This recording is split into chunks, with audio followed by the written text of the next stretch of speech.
Snacks. Nah. I just woke up. Breakfast snacks. I just got out of being stuck in Parley's Canyon for 3 hours. What was that about? You know? A semi turned over and spilled gas all over right at the mouth of the canyon. Bumper to bumper, the entire canyon. I was actually thinking about this the other day. Like, if you're in Salt Lake City and you want to go to Summit County, like, if I-15, like, that's the only option, right? You can go south to You can go up the Canyon, back way, yeah. But, yeah, that's it. And then Yeah. I guess maybe you could go through north through Weber Canyon. But, yeah, like, it's not like there's a surface street from Salt Lake to... But the thing is, like, you get on the road and you're already stuck on it. Like, just like the second you find out and you're there. But then you go the other directions, it would take 2 hours anyway. So that took 2 hours and 45 minutes, and I didn't know how long it was going to last or not. I remember talking to my brother-in-law about our commutes that we have to go to work, and this is when he lived in Livermore, and I can't remember what town he worked in, but it's probably like 10 miles away or something from maybe 15, 20 miles away from where he is. And his commute every day was like longer than my commute. But like, I don't really bitch about mine because it's where I work is about, 55 miles out into the desert away from the town I live. And he has to go like 20 miles. 20 miles away, and it takes him even longer. Well, I was like, I would become murderous. Going up to Park City from where I'm at, like in the south end of the valley. When I used to work downtown Salt Lake, it took maybe longer every day to get there. If I'm moving going to Park City, I get there fine. But if there's any snow or one little wreck in that canyon, and it's over. Yeah. But that's how that goes. I'm really just flying off the seat of my pants. Luckily, I kind of looked some stuff earlier, but I don't have clips, but I got a lot of slides. But let's see who's all here. It's the 24th, Pioneer Day, 24th of July. So maybe everybody's too busy out there reading and praying. And what do we even do on the 24th? Just fireworks? I remember going to like some little church things when I was younger. Well, that's things like I was lucky to get to work on time today because like I live downtown and I just I woke up and immediately saw police everywhere and I'm like, what the hell's going on?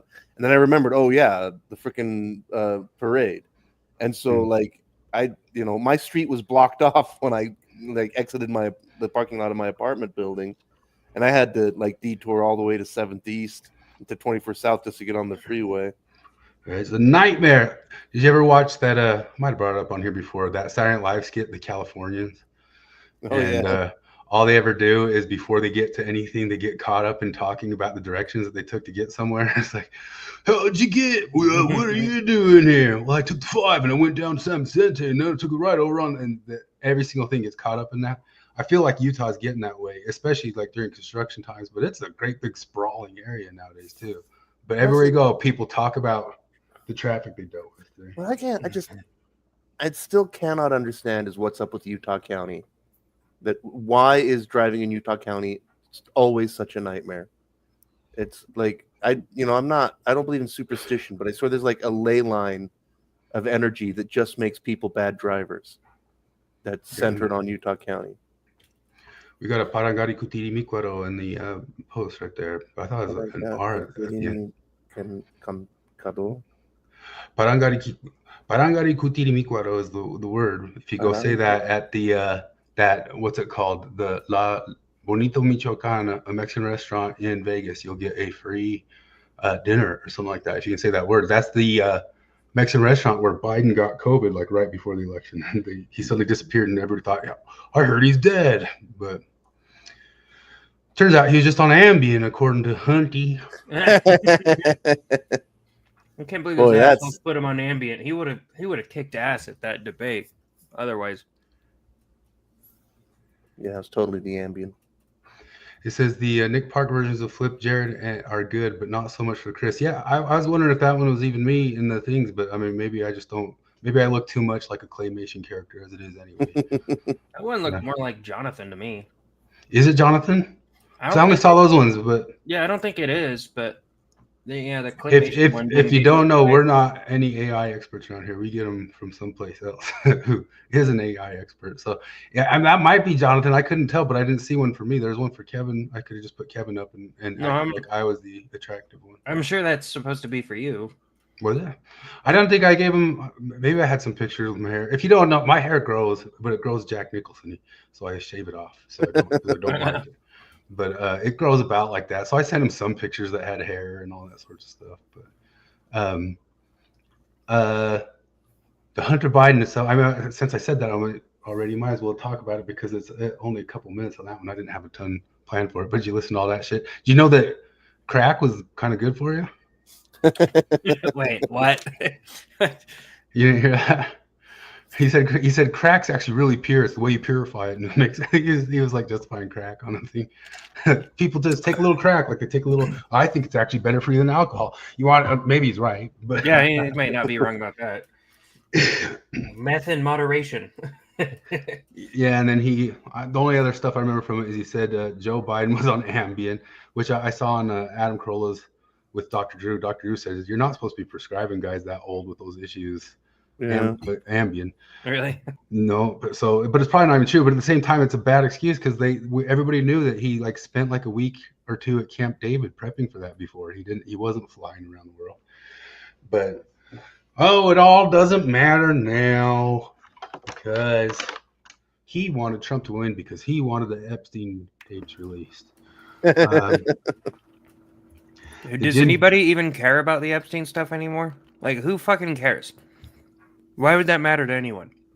That happened a few years ago. It's yesterday, man. It's old stuff.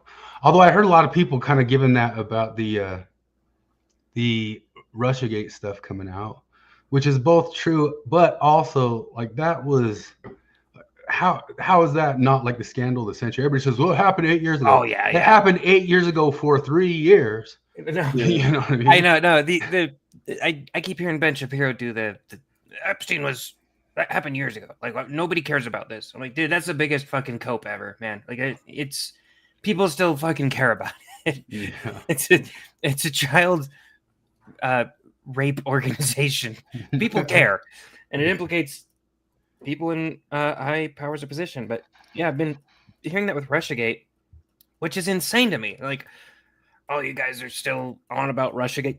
You guys did not shut up about it for like 5 years. Yeah, it totally thwarted the first part of his whole thing, and then right through the midterm elections, which that affects midterm elections, which affects presidencies and all that sort of stuff. And it was literally the thing that they've been screaming about is happening on the other side. Like it's taking away our democracy, like a small cabal of people. But no big deal. But I would agree with people that if you're somebody who's listened to and followed all this stuff, besides really implicating Obama, it's nothing new. Yeah. And beyond that too, they're not going to do anything about it. I highly doubt anything comes out of it. Maybe Brennan, which I'll take Brennan, like Perpwalk Brennan, and I'll be happy. Just give me one of them. But those guys like Comey and Brennan, a few other, I listened to Victor Davis Hanson saying totally perjured themselves in court. Same with Fauci, not in court, in those hearings. I don't think Obama's ever perjured himself. So, but it's kind of like it's such conspiracy sneakiness, deep state sneakiness, like a little bit tough to actually tie any sort of crime to the ridiculousness of it. But I listened to a bunch of Epstein podcasts this week. Mike Benz. If people aren't listening to Mike Benz, I don't feel like they're fully like updated on that stuff at all. But because I don't think anybody gets more thorough on like what's out there and available. But also that Martyr Made guy who did huge studies into it, and they kind of cross over a whole lot. Talked with Tucker Carlson. I know you're not supposed to listen to him, but it's okay. I balanced it out with some Douglas Murray and Andrew Clavin. I just listened to that. So I'm back evened out. I was tilted. Did Cooper blame the Jews? No, he just talked about Epstein. He actually didn't blame the Jews at all. He didn't say it was Epstein-y stuff at all. He said it was. I don't know. I just went through. He got more into like the gross kid stuff about maybe a lot of different things you know about Podesta. If you ever heard about all the crazy art that he had just on his walls, have you ever heard about that stuff? A little bit. Those Podesta emails were fucking weird. Like, not just the emails. Like he had art of like naked kids on his wall that he'd take parties to with like black-eyed girls in them and that sort of stuff. What? All sorts. Yeah, Podesta did. Ugh. But one of the stuff some of the things he said, which I think all sides need to agree with, because like other side keeps saying, if it releases it gets your guy. The other side, if it releases it gets your guy, and both sides are going, yes. Like there's pretty universal agreement on that stuff. Like, yeah, get him and fry him if anybody did anything. But like one of the things Martyr Maid said that was just really obvious was there's not one person you can name of that's not 1 degree of separation from Epstein in any one of the last 3-4 administrations at all. You guys noticed this like earlier? I think it was about 5 days ago. The NPCs all downloaded the new NPC dialogue option, which is Trump is a pedo. Yeah. They got that because now they're allowed to care about it after years of not. Or you were actually kind of called a conspiracy theorist if you even kind of whispered it for a few years there. Now they're all about it, but it's okay if it's blue and on. It's okay if it's QAnon. It's bad. But I don't know. I saw this picture of. Here it is. Let me see this. Like, look at this picture right here. Oh, yeah, it's Trump, guys. It's Trump. Like, look at this. Look at these guys right here. It's just Trump. Look at what was there the past 30 years. Come on now. But, you know, I think if you listen to Mike Benz, you can hear a lot of different ways. A lot of different people are connected to that, and not all of them have to be pedo stuff. There could be plenty of just bad or shady business deals that people are covering, or governmental deals that people are covering. All sorts of things like if it's a Mossad thing, it might not be that Mossad has some sort of leverage over people, but there might have been ways that these guys were money fixers. They weren't assets, because asset is a technical term. They're money fixers outside of the system. They come up through Bear Stearns. Epstein got kicked out of Bear Stearns, probably because he was doing illegal transactions, but he stayed involved with that Lex Wexner dude. And once again, if you're working with Lex Wexner, like the biggest retailer in the world, you're going to come into contact with a lot of people. But he was kind of the guy who made the money deals outside of the legal money deals.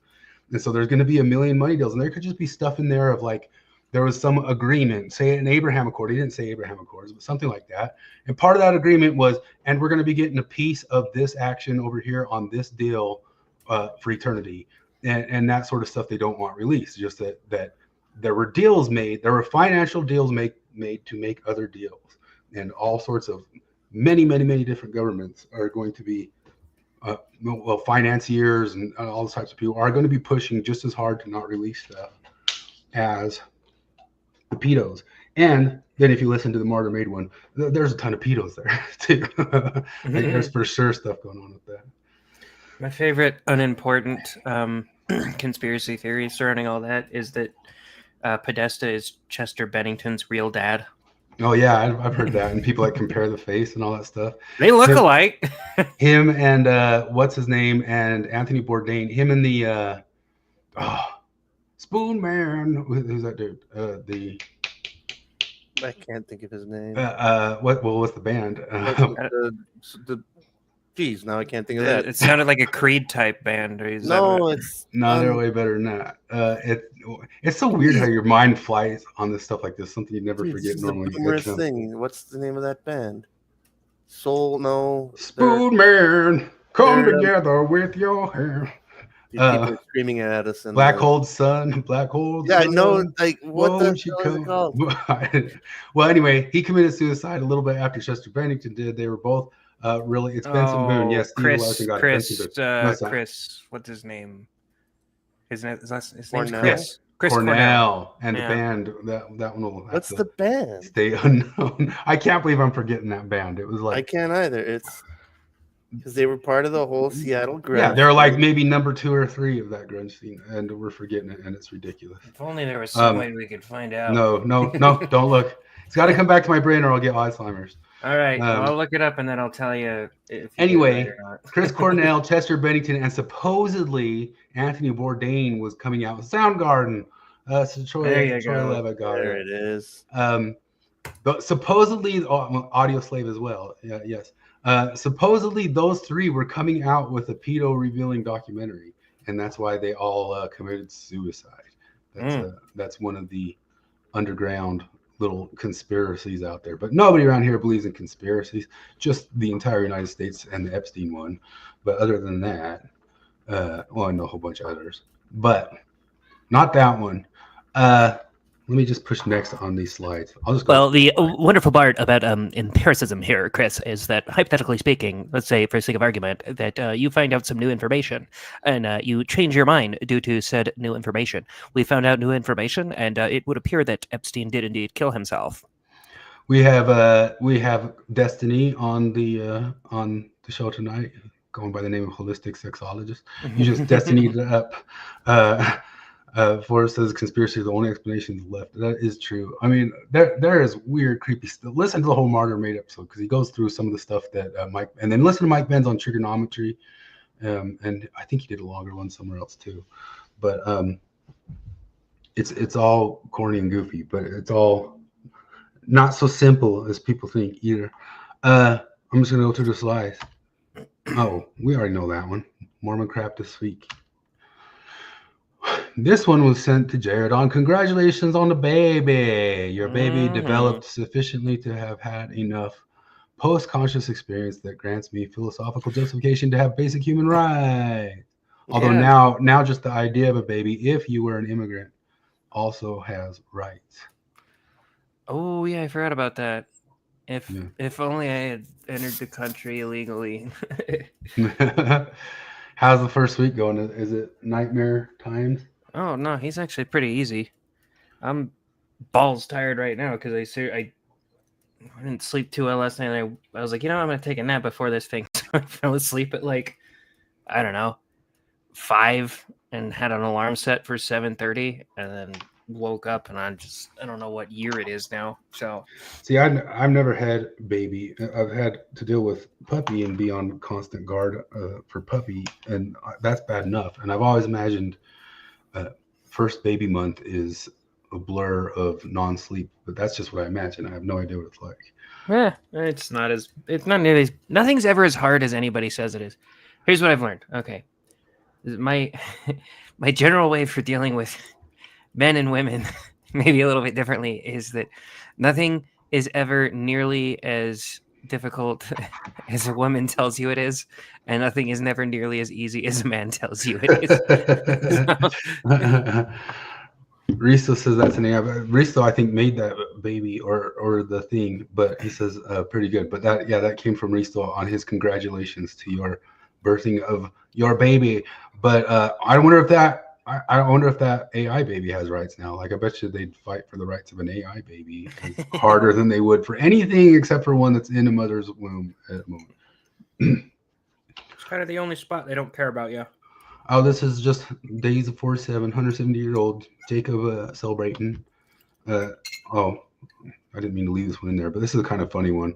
Their face when you mention that you vibe with Ostlerian Mormon theology, their face when you specify which Ostler you're talking about. Was that a dig at Jackson Washburn? I think I saw him post it, but I saw a bunch of people post it.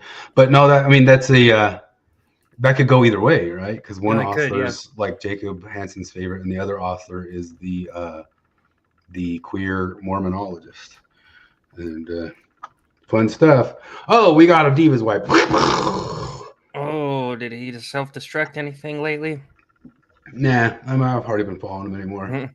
Sorry, Divas, you got to do something evil again to get paid attention to again. Maybe that he was on top of stuff. He knew he had to do that. Any booth corner for a 24th of July? I figured you might hit that early because people should get on it if they want to be drunk enough for the Pioneer Day.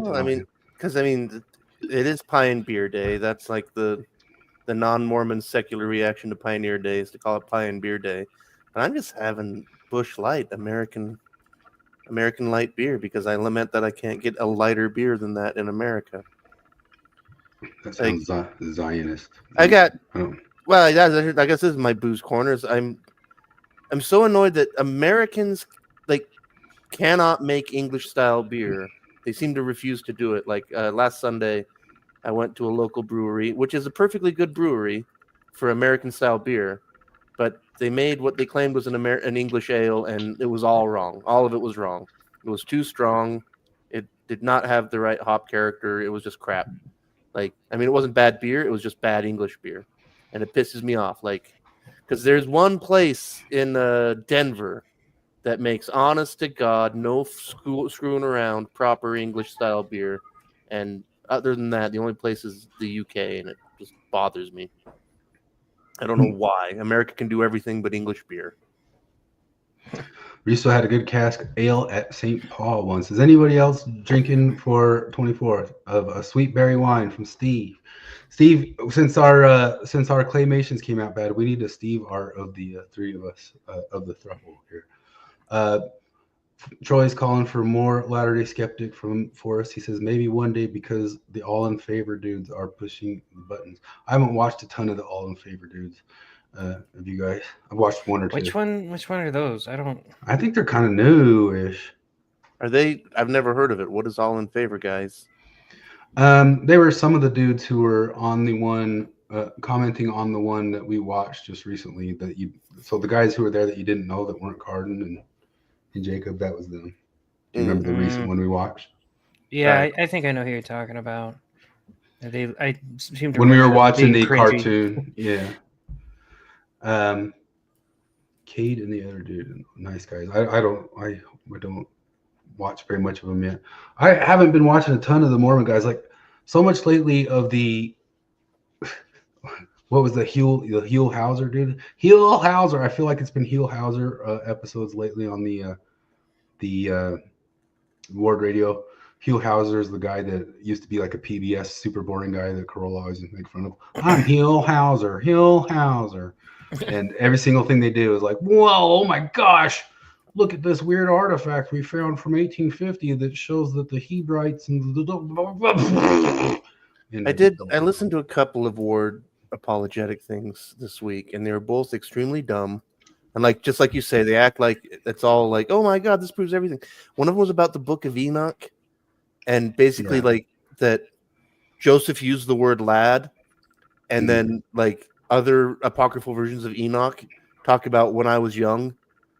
But like, I mean, I haven't even looked into it, but I'm going to guess that like the information that's in the Bible about Enoch says something about that, and everybody's just ficting off of the same thing. But yeah, I think I remember hearing that come up in a longer form video, not in that video, but I remember like, yeah, the Book of Enoch, he landed on stuff in that. Yeah, that stuff. Maybe that's why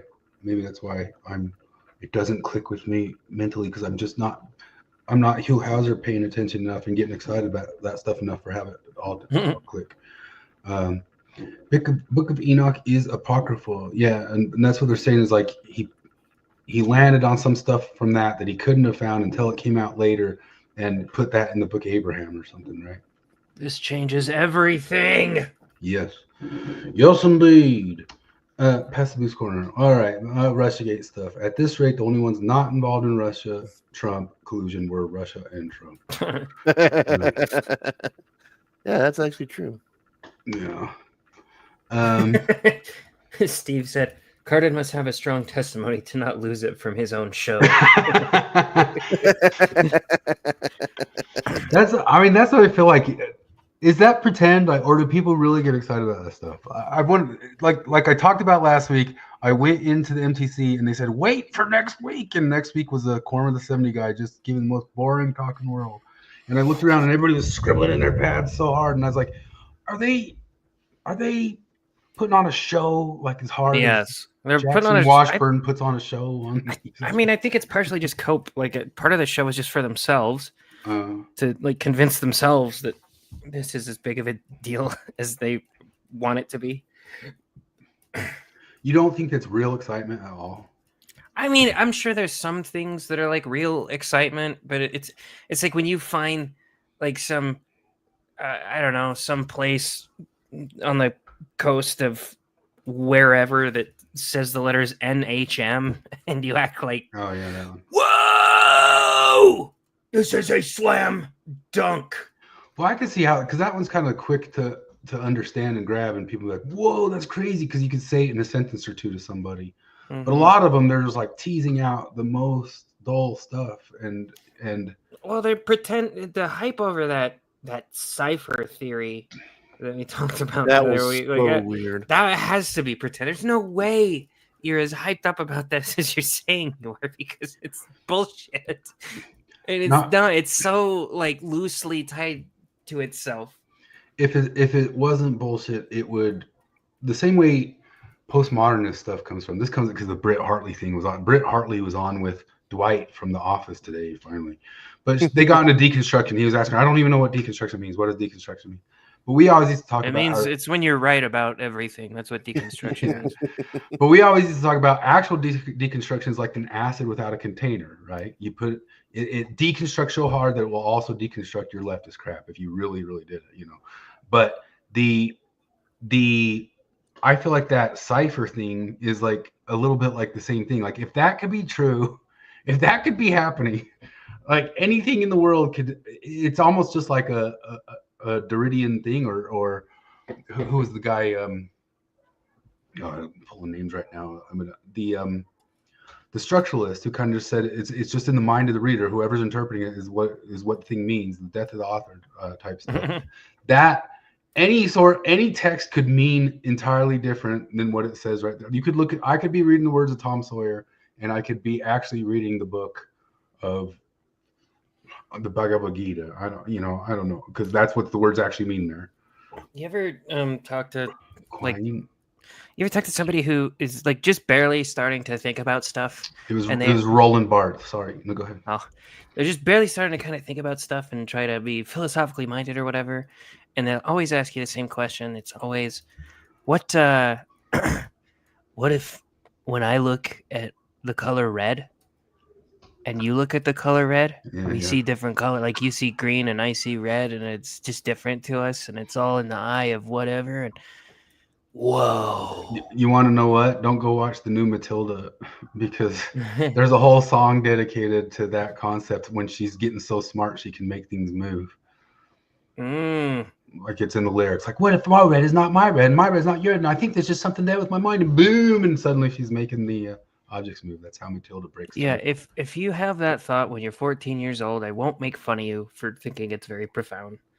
But if you write it's sort of interesting. I even Gad Sad one time on Twitter. He even answered me for it. He said, "Is there any sort of Derridian thing that's interesting at all?" And I basically said, this thing's kind of interesting. It's kind of just putting philosophy to that. But it is kind of weird to think. I say the word umbrella, and what did the three of us think? You know what I mean? Like, is it anywhere near the same umbrella at all? You know, probably. Probably exactly. It's probably pretty close. I don't know. These things are a lot less mysterious than. What if we did think the exact same umbrella, all three of us? Fucking hive mind, I guess. Yeah. But that stuff, you see how like they can start using it to jack with anything and mess around with any sort of concept or idea, even right down to the Constitution. But no, I mean, I agree with you. It doesn't make sense. If you're going to get that wishy-washy with language, anything can mean anything. And so why anything ever even getting written down? But I don't feel like if you listen to that cipher thing and then you listen to Britt on Rainn Wilson, because she just says words are just mouth feelings that just make us feel things. And, you know, everything always gets kind of Derridian like itself. And like I was saying, when she started talking about deconstruction and Rainn started talking about deconstruction, I said, it's an acid that has no container. Like, you guys don't, you know, but she landed on that she had kids, so everything made sense. Which I heard 15, 20 years ago, the guys from Partially Examined Life, who had long podcasts back then, said the same thing. And I commented to them, and every time, once in a while, you get these people comment back, and they commented back to me. I said, it's just your kids is just the answer. I agree, but like that's just it's not really a philosophical fix. Like, you're being philosophical, but kids, you know, okay, yeah, but that jump right there is not connected.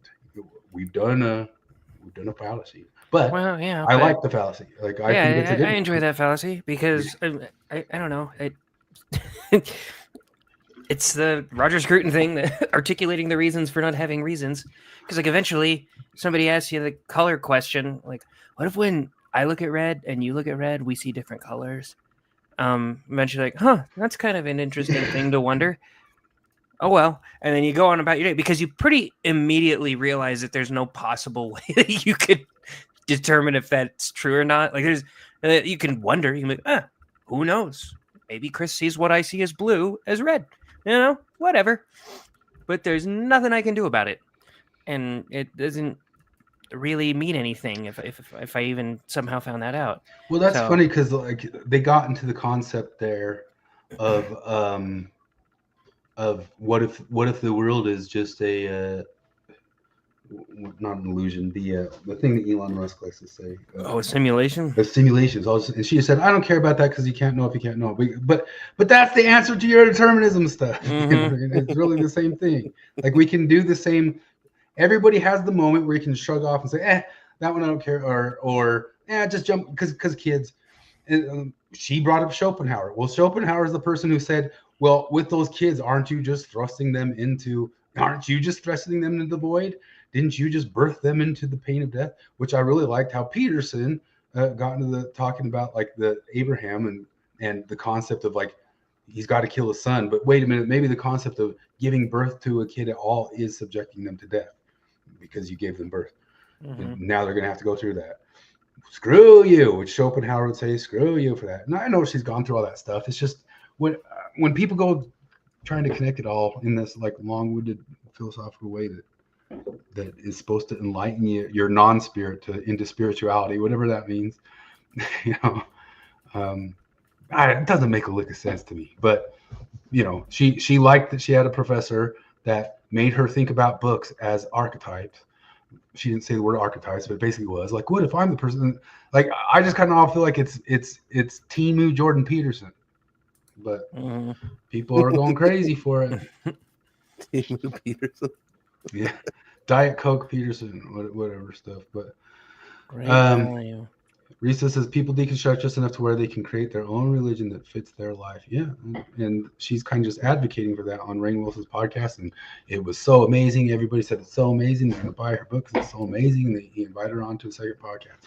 I was going to make a post for the Lobster Group and put on that copy pasta of the big long rant she gave there, and then just have Rainn Wilson answering it answering in the form of Dwight, like. When I think about doing something, I think, would an idiot do that? And then if an idiot would, I do not do that. But yeah.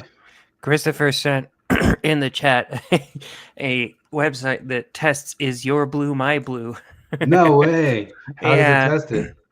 It just shows you the color several different times, and you click if it's green or if it's blue.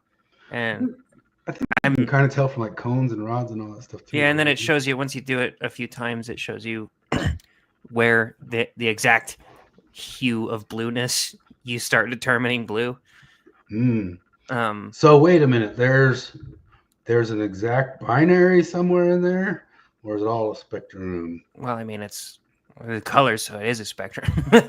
but it shows you exactly based on your answers, like this is your specific cutoff of blue, and it says for you it told me that for me turquoise is green.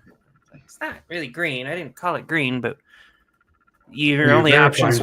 Yeah, well, it was you're proving spectrums, man. You're proving it all. There's no categories. Well, yeah, there is. Fuck you.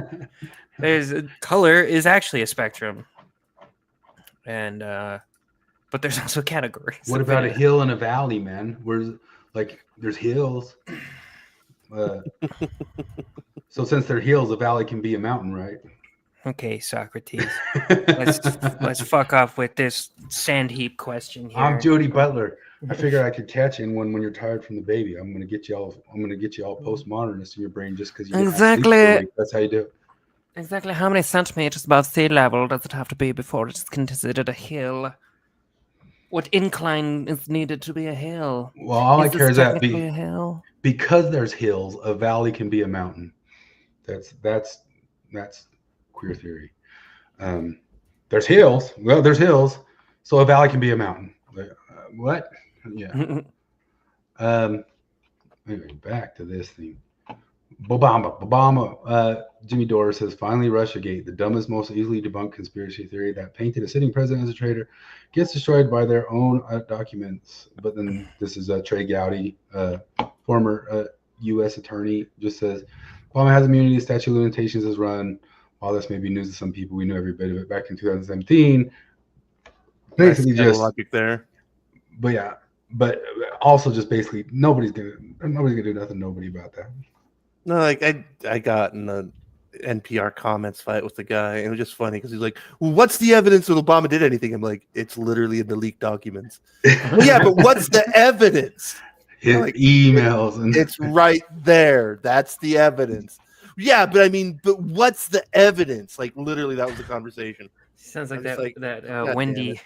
Sounds like that Wendy Wright conversation with Richard Dawkins, where he's like telling her that like no, evolution's real, and she's like, "Show me the evidence," and he's like, "Well, we literally have there's a museum right across the street right here. It has Australopithecus right there. You can go look at it. Show me the evidence." I just told you the evidence is right over there. We can go look at it. You know, like, and I was trying to be really just soft with the guy. I was even just like, "Okay, if let's just imagine if it could be demonstrated that these allegations are true, would that be an issue for you?" Well, what's the evidence? Like, literally, that's how it went. Like, just, that's the how would you feel if you ate dinner if you hadn't eaten dinner last night? That's kind of happened here. Because how would you feel if Trump is in the Epstein thing? Burn him at the stake. But he's not in the Epstein files. No. Oh yeah, but he's not. Yeah. But there are a lot of people acting like they've got some sort of proof or something too, and there's no proof. And people are like, now what do Republicans say now that it's proof that he's for sure a pedo? Like you don't have that proof either, you gorlongs. But anyway, the whole Russiagate thing was built off of money from a foreign government that was paid by the Clinton administration to dig it up from Russians. So Russiagate was a Russian conspiracy. What in the I think it was so goofy. Sorry, that was it. I was changing the subject. You go on. No, go ahead. Russiagate's not. I just open up Facebook, and the first thing I see is an NPR article, and I see it because Flip comment. Just in, the White House directive. The White House directive calls for prioritizing money for programs that require sobriety and treatment, and for cities that enforce homeless camping bans. Trump signs an executive order making it easier to remove homeless people from streets. Flip's comment, good. But there's so many angry comments on here. Like this person, like, oh, why don't you send them to Mar-a-Lago? Like, you weren't like a huge fan of them. You weren't a huge fan of when Abbott sent him to fucking Martha's Vineyard. Well, so Russiagate stuff, I'm already past it there, and it's not. That's all we really got to say for it when we've got like the smoking gun, everything's there. They could go press charges and they're not going to. But this was 3 years of Facebook arguments like that. Like it was that long of every single day. We had to watch every single Saturday Night Live cold opening for 3 years have to be about Trump is for sure in bed with Russia and all that sorts of stuff. I guess we do. We're going to come up to that later. We do get the last laugh on that because they did kill themselves in a Petersonian in a Ouroboros eating its own tail way, because those shows are all dying and they have been dying for a while. But Schadenfreude. But you also kind of like, that's all we got to say about the thing that we're a Facebook argument like that for 3 years of time. I don't get into them so much lately, but partially because I think a lot of the people that I argued with back then aren't friends or aren't on there anymore or something like that. Like it was a great big wild thing that through COVID, and we can just like shrug them off talking about it.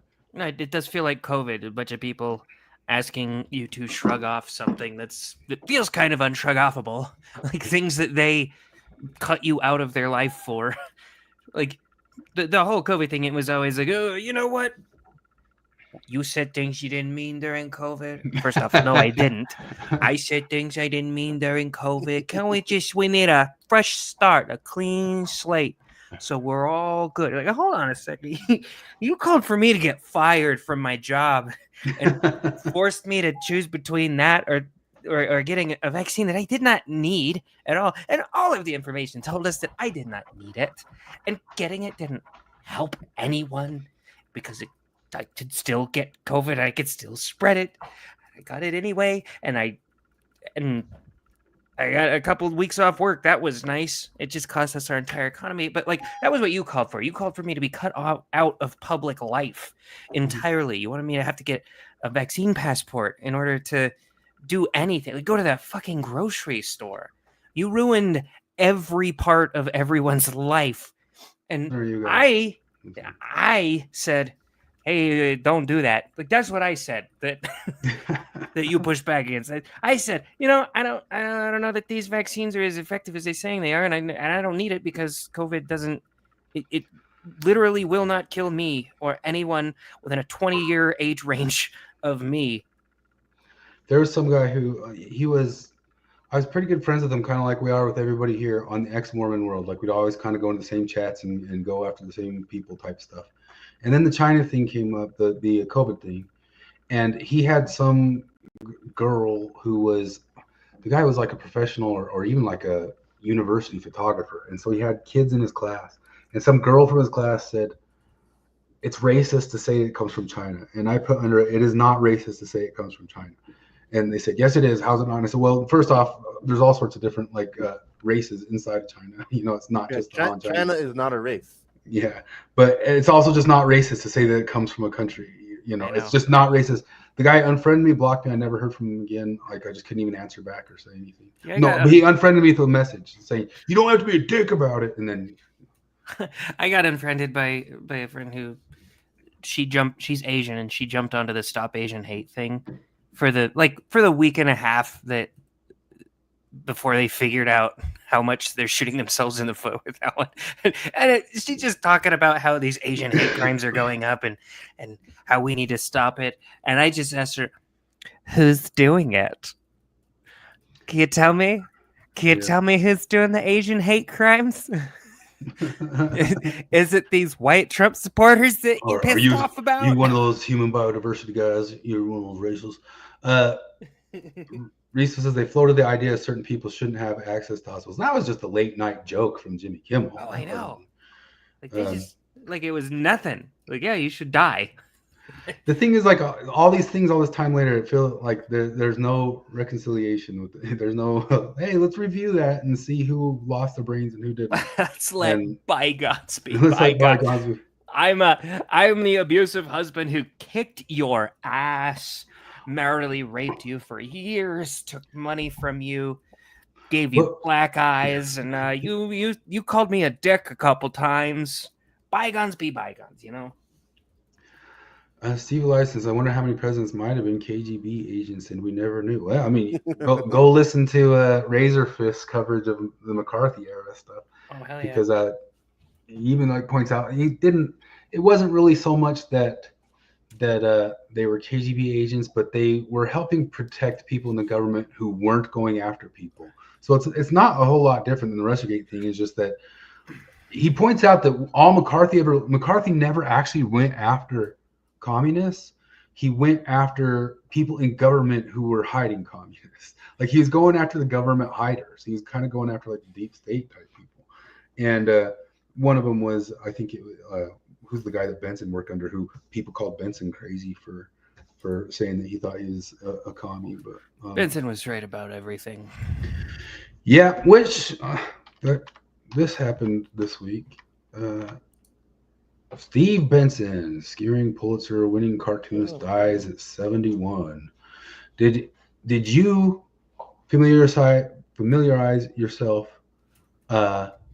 Listen. Troy said Razorfist got you to rethink Michael Jackson. He got me to rethink Michael Jackson. Oh yeah, too. me too. Yeah, me to rethink Michael Jackson. He's got. Well, I already kind of knew some of the McCarthy stuff, but his series on Hollywood is always read, and McCarthy. I'd already known some of the stuff, but I didn't know like how bad it had really gotten and how much horseshit we were really fed about that whole thing. And if you think about it, it's all been Hollywood propaganda adding to it all the years, because that's part of the theme of this week. Colbert and all these guys, they add so much being like mainstream comics. They added so much to the news than just the news. Like they became the news too for people. Honestly, he got me to rethink slavery with his Lincoln video. Not that one, but he did have some points about like how Lincoln overstepped some power. Oh, I'm sure he did. I'm just being a dick. The one also got me to rethink because, like, I just grew up with the trope. I don't know if that's the right word. That everybody knows that Walt Disney was a Nazi sympathizer. Oh yeah, that one was and great. and I just assumed like, oh, okay, because like I knew they existed. Like, they say Charles Lindbergh was a Nazi sympathizer. It's like those people did exist, but like the whole thing that Disney was a Nazi was just a complete communist smear because he was anti-union. Yeah. And there was a ton of that going on in Hollywood all over that. That series really covers that really well. But we talked about it like when the Oppenheimer thing, even the Oppenheimer movie is kind of like Hollywood bullshit. Like, oh gosh, they're going after a simple little Oppenheimer he was actually running around those crowds. He really was, and all that stuff. The Mormon Church was nasty sympathizer. I remember the ex-Mormons talking about that stuff. Anyway, Steve Benson, like Jared, did you follow Steve Benson at all? Because No. At one point or another, what was that website called? It was like Shadow of the Temple or something. Like one time or another, Steve Benson was like the rock star in ex-Mormonism. He wrote all sorts of exposés on how much his dad had lost his mind and how much other people were lying about it. And, this is Ezra Taft Benson's. This is Ezra Taft Benson's son who went ex-Mormon. Oh. He was a cartoonist, and he was a major ex-Mormon. Like, gosh, at that time frame, I mean, ex-Mormonism was pretty small, but at that time, I mean, he might as well have been like the John DeLynn at the time. Not like he was hosting things and having therapeutic things with people. But his website was the something curtain. That's what the Mormon curtain. And I used to curtain. When I was first curtain, reading, probably. I would sit there reading out of that because they had like all sorts of different clickable things to read. It was almost kind of like a big, what's the CS letter? The big CS letter. Just clickable CES letter page, and it went down like pretty early, like 2005 or 6 or 7. But that was all Steve Benson, and he died this week, which kind of shocked me because I kind of thought he was younger than that. I had no idea. He was 71. But that's just a little piece of news. Oh, did you guys follow the great big affair-ing? No, that poor woman found out that her husband's a Coldplay fan. Oh yeah. Too many people have made that joke, but I had to make it through. He's a CEO, but could have cheated on his wife with a model, but he chose an elderly HR lady. That's true love. My dearest Penelope, it's day 3 of the Coldplay memes, and I fear there is no end in sight. I was kind of thinking, I don't know if anybody's made this joke, but that Coldplay song that everybody's putting to with this was also sued for plagiarism by Steve Vai and was caught cheating. That was Viva La Vida was what they were playing? Oh, is that not that song? I don't know. I used to rule the world. Oh, is that what was playing? Okay. And that's the one that Steve, because I know the Steve Vai song. And if you listen to the two of them together, they are. It's clearly like, usually I'm like, don't sue somebody over like jacking 4 notes in a lick. But then you listen to that one, you're like, oh fuck. It's the entire that's melody just of the song. Dead on. Yeah. You didn't even try. Well, they had to write the lyrics. I don't think those for Coldplay, because I don't really like Coldplay, but I think the lyrics of that one are okay.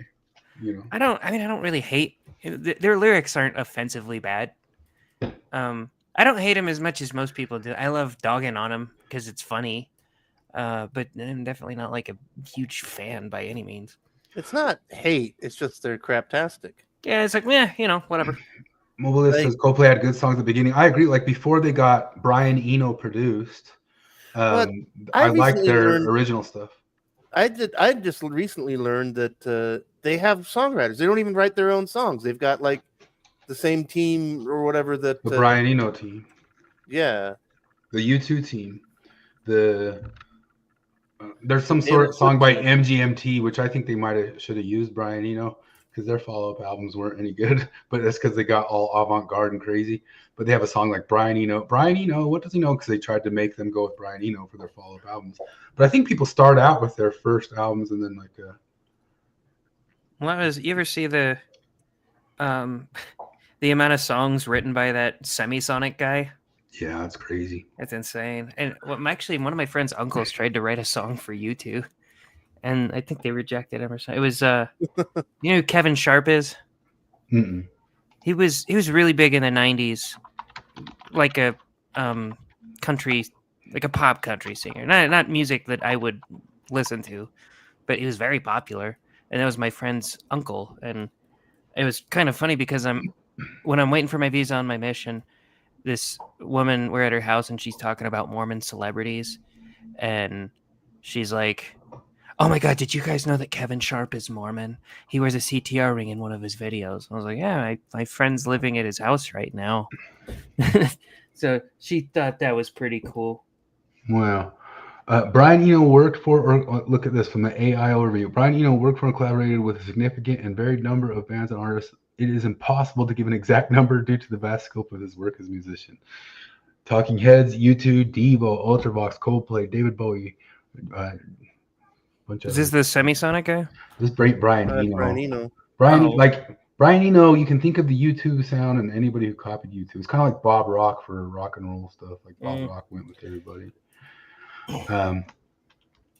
You can hear it in, like, listen to kind of the stripped down version of Coldplay's first album, and then by second album, that's Brian Eno. You know, a lot of people like it. A lot of people like what they did with U2 and all that sort of stuff. That's that. I don't trust that band Coldplay. Good thing Nancy's going with John Redcorn. He'll keep a good eye on things. Oh yeah, that story died pretty quick. Oh yeah, nobody cares. Nobody cares about the engine. Engine Joe. They're the true oppressed ones, man. In 300 years, some child will ask their mother why it's traditional to scream and hide when we're caught on candid camera, and no one will know the answer. There's been so, I think it's actually kind of funny, like if you watch the stadium things and the candid camera goes on anybody and they just dive out of screen. I think that's a good trend. I like that one. That's the Real Salt Lake Stadium. Is it? Yeah. Wow. How can you tell? It's America First Field. That's the name of the place. Oh, I thought that was just an advertisement of something. America First. Oh, Yeah. Spencer Clavin says Hunter Biden looks better at 55 on a steady diet of ketamine and blow than Brian Johnson looks at 47 after microcalibrating the air in his sleep room where he logs his boner. Have you heard the crap that guy does? I have He takes not. like blood from his kid. Like he injects blood from his kid.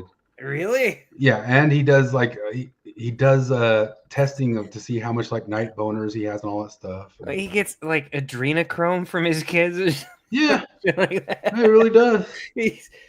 Jesus. Yeah, he is a weird dude, ex-Mormon too. Is he? Why does he log his boners? Because he's testing his health and whatever, you know. Strange dude, man. A steady diet of ketamine and blow.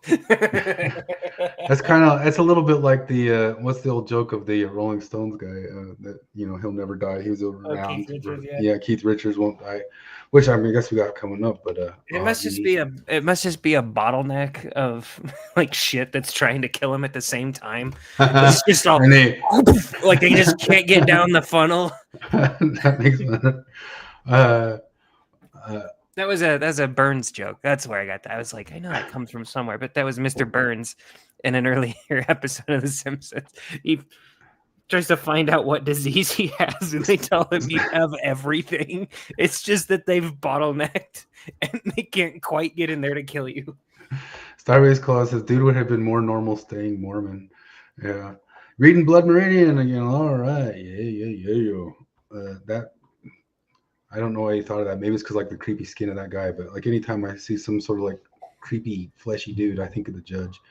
So Olivia Juliana has been let go from her role in DNC, the Young Voter Outreach Coordinator, due to poor performance, despite the DNC allocating $20 million to the effort. Juliana failed to, like, Trump could get through the Epstein thing because the Democrats are so bad at what they do lately. Yeah, like, this one kind of just bummed me out because I was like, you know what? Finally, they get it. As soon as I hear this fat, obnoxious feminist shrieking words of condescension at me, I was like, this is what I've needed for years now. This is exactly what I needed to feel like I can relate to the left. And you're really actually reaching out to me. And it's not working. This is even more sad to me than Colbert failing. There's something weird about that. I mean, we're gonna get to Colbert and stuff. Did you guys hear about this? There's a white dude who pretended to be black to get a bunch of his poems published. Oh yeah. Did you hear any of the poems? No, did they suck? Oh yeah, and they purposely stuck. I mean, he totally did a. Well, I guess Peter Boghossian's posting about it right there. But he totally did a. Grievance study. Yeah, grievance study. I didn't. Nigerian diaspora. He did another one where like he had a poem that he was actually trying it with, and it was rejected like 50 times under his own name, and then he just like made up a Chinese name and it got immediately accepted. Oh, Christ. Troy, I think she tipped the scale just fine. Let me see if I can find. Let's see. I'm gonna see if I can find one of his poems. Everything's a video. Nigerian poem. I don't know. I would be such a terrible judge at what constitutes good poetry, I think. Okay, here it is. If you read me a It's really poem, hard to tell sometimes. I'll just be like, gay. Here's the poem. We can even read it before it gets to the sign up thing. To ? Or not to ? William Shakespeare's ? 3 question marks. Little bum slut ? 3 question marks. With it's putting in like all these little icons in it too. Yeah, this looks like one of Ketanji Brown Jackson's like Supreme Court decisions or something. Oh, stop! That is the question. I want Billy Bard ? 3 question marks.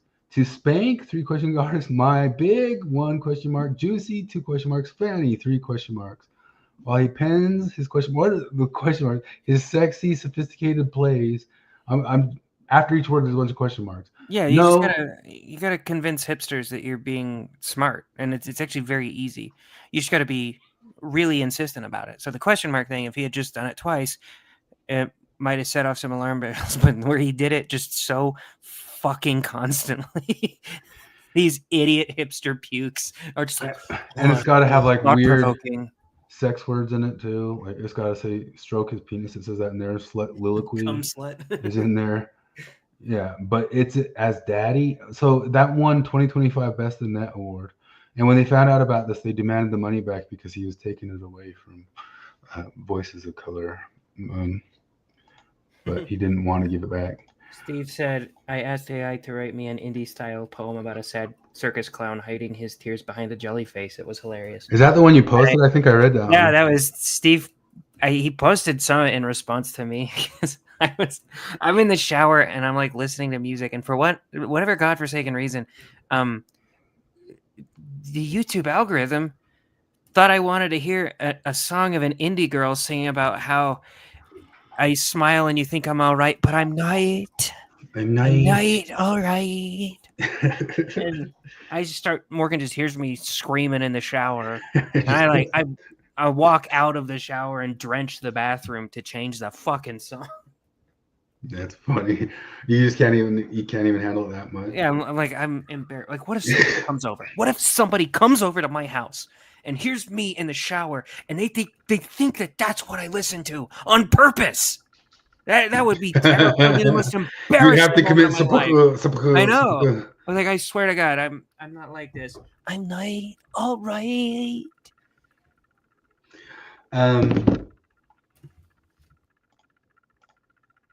Autistic hero of the week.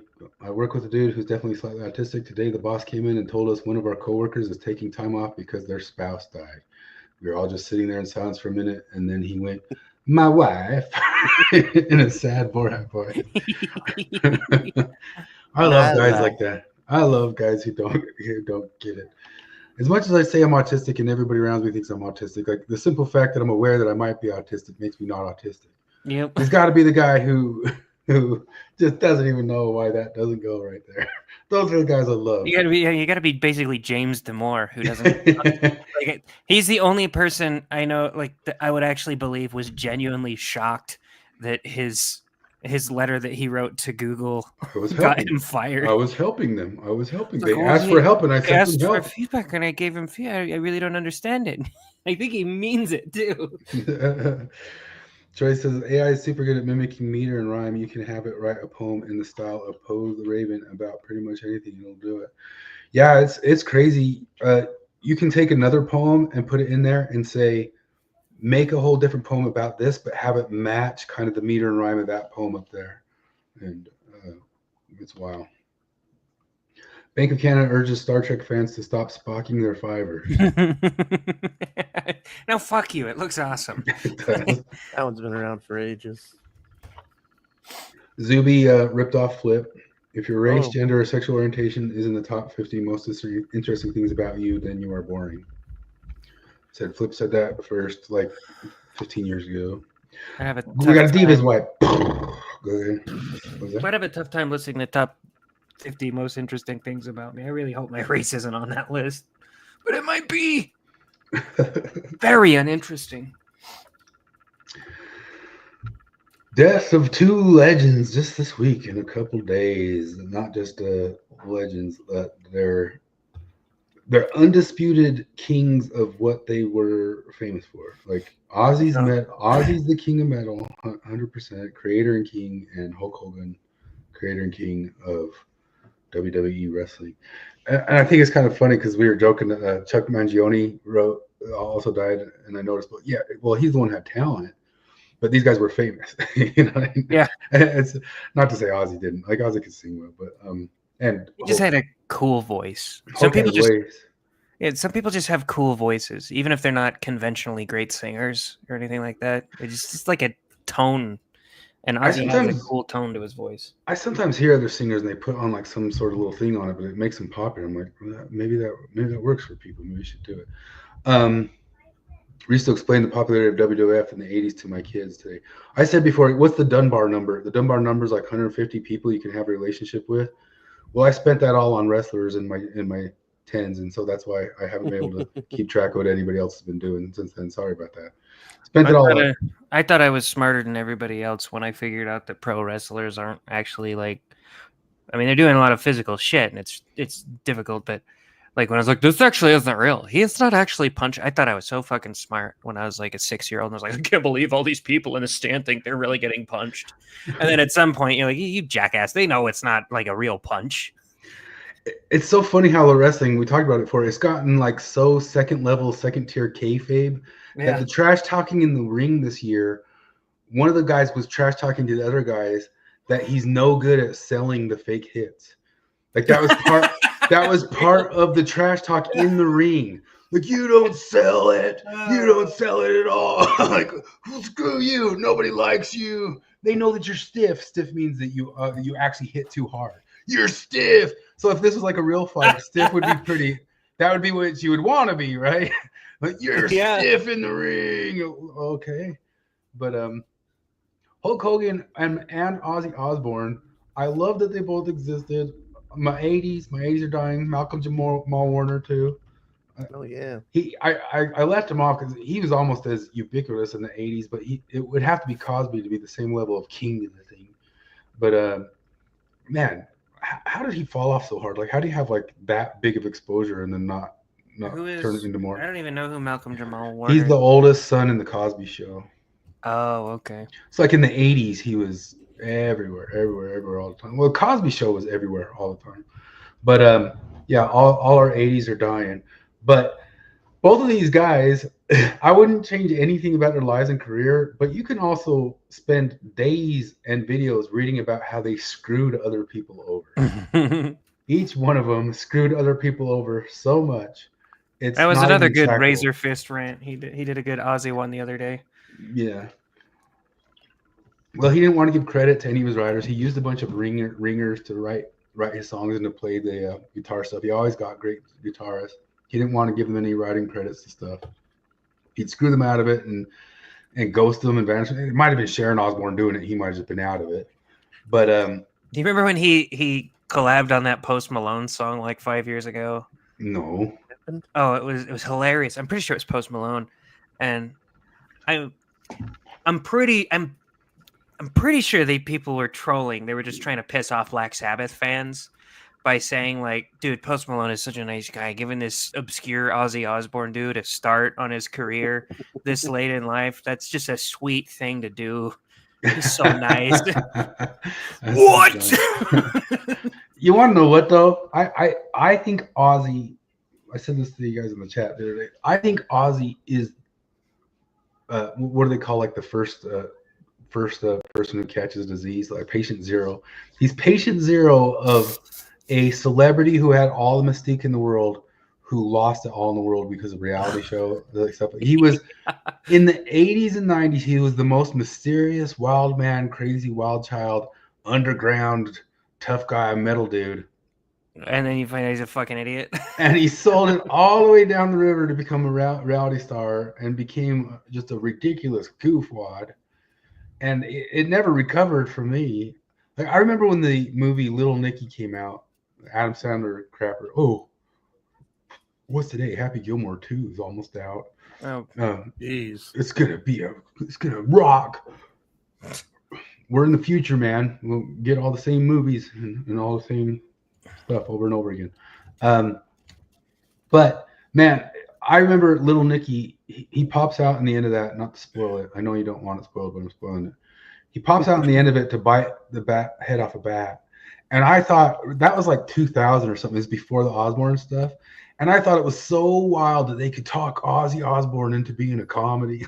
And now all this time later, I'm like, what? Of course he would do that dumb shit comedy. Like he'd probably suck all their balls to do another one of their comedy. And I had such a thought of him that he was like just way too hardcore underground. He's an artist. He's an artist. And nothing could be farther from the truth. I mean, so much of these two guys were like the ultimate in Baudrillardian, showman stuff, and I guess kind of like fuck people over and be kind of higher in life and what your thing is or whatever. And neither one of them were 100% bad either. Jesus, like both of them. The Osbournes premiered in 2002. Yeah. Fucking hell! I was thinking like Gene Simmons had a full 4 years of the Osbournes to see how retarded it made Ozzy look before he decided to do Gene Simmons' Family Jewels, and he still went forward with it. What a dumbass! So which one lost more kayfabe here? Oh, Ozzy for sure. Ozzy lost more kayfabe in his life than Hulk Hogan lost. Oh, then Hulk. I thought you were talking about Gene Simmons. Oh, yeah, Ozzy. Gene Simmons was never kayfabing. He was always just.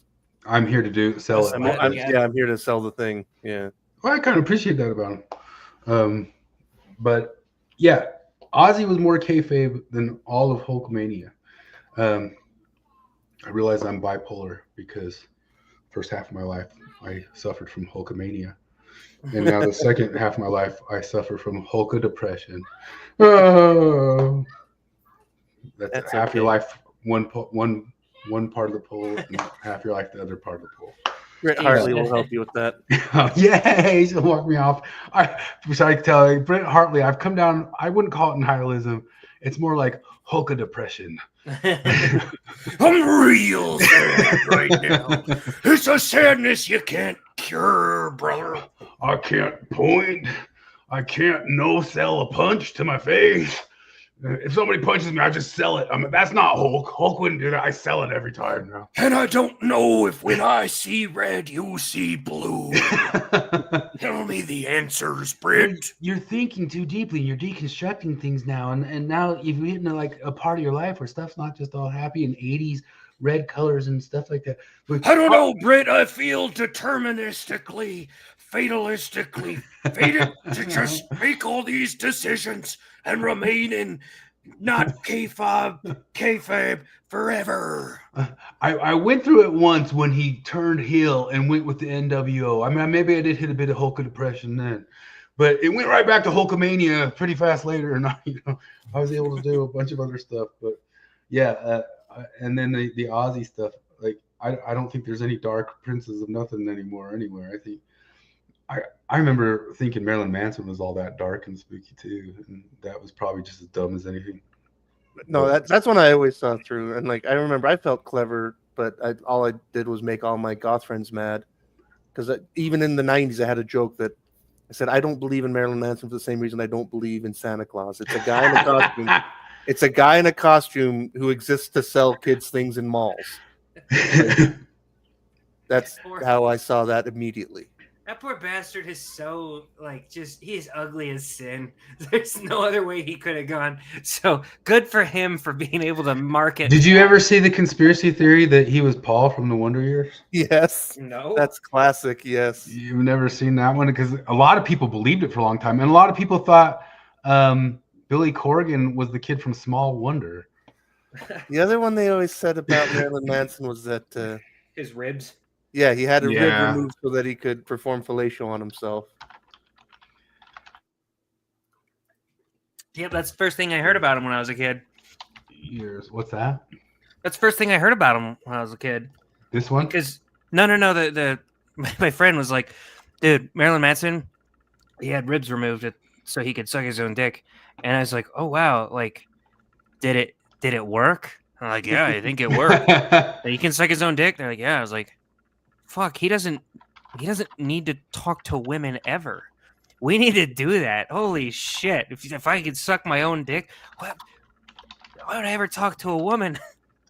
You ever see that Metalocalypse episode? No, I haven't watched all where that. they find out that some people are flexible enough to suck their own dick, and they all, guys, the entire reason we make music is to get women to do that to us. If we could do it for ourselves, we wouldn't have to write music anymore. So here's the other one. The kid from Small Wonder was Billy Corgan. Back when we didn't have the internet, we thought some of these might have been real.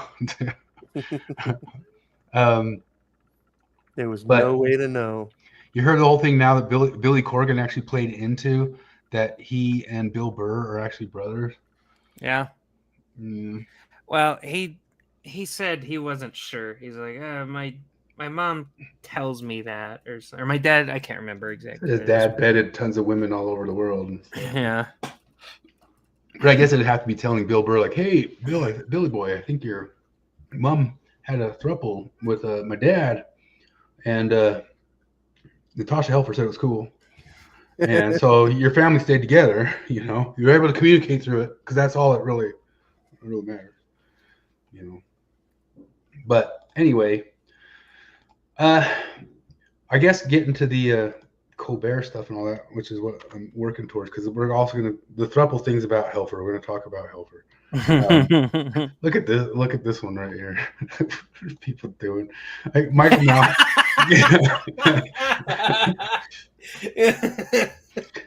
Michael, you can breathe now, brother. What's Ozzy saying? Can you do an Ozzy? I really haven't listened to enough Ozzy to. I don't. Yeah, you just mumble in English. No, you could breathe now and stuff like that, right? Yeah, right. In it. Yeah, you got to. Oh yeah, he's British. I forgot about that. Razor Gus had on his thing that in the very beginning, like he was kind of like a rock star enough. Like somebody asked him, like, where do you get all your inspiration from? He's like, Adolf Hitler. Yeah. I just wanted to slip in my my Macho Man chiasmus in there real quick. Just there it is. Oh, is it chiasmus? Okay, let's see. Oh yeah, I'm gonna beat you. Beat your ass good. Mm-hmm. 3 count, you're out. Oh yeah, 3 and out, baby. Mm-hmm. Beat your ass good, I said. And it's gonna be me who does it. Oh yeah. That was beautiful. That had to have been written by God. There's no way a human could have just stumbled upon that gorgeous chiasmus on their own.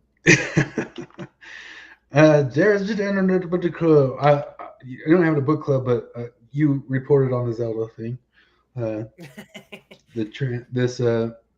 They selected a girl somehow for Zelda. Can you believe that? They selected a female to play Zelda. Fuckers. What's the world coming to?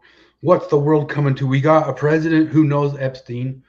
That hasn't been true for 30 years because Bill Clinton totally knew him and flew around. I was going to say, when's the last time we had a president that didn't know Epstein? They all knew him.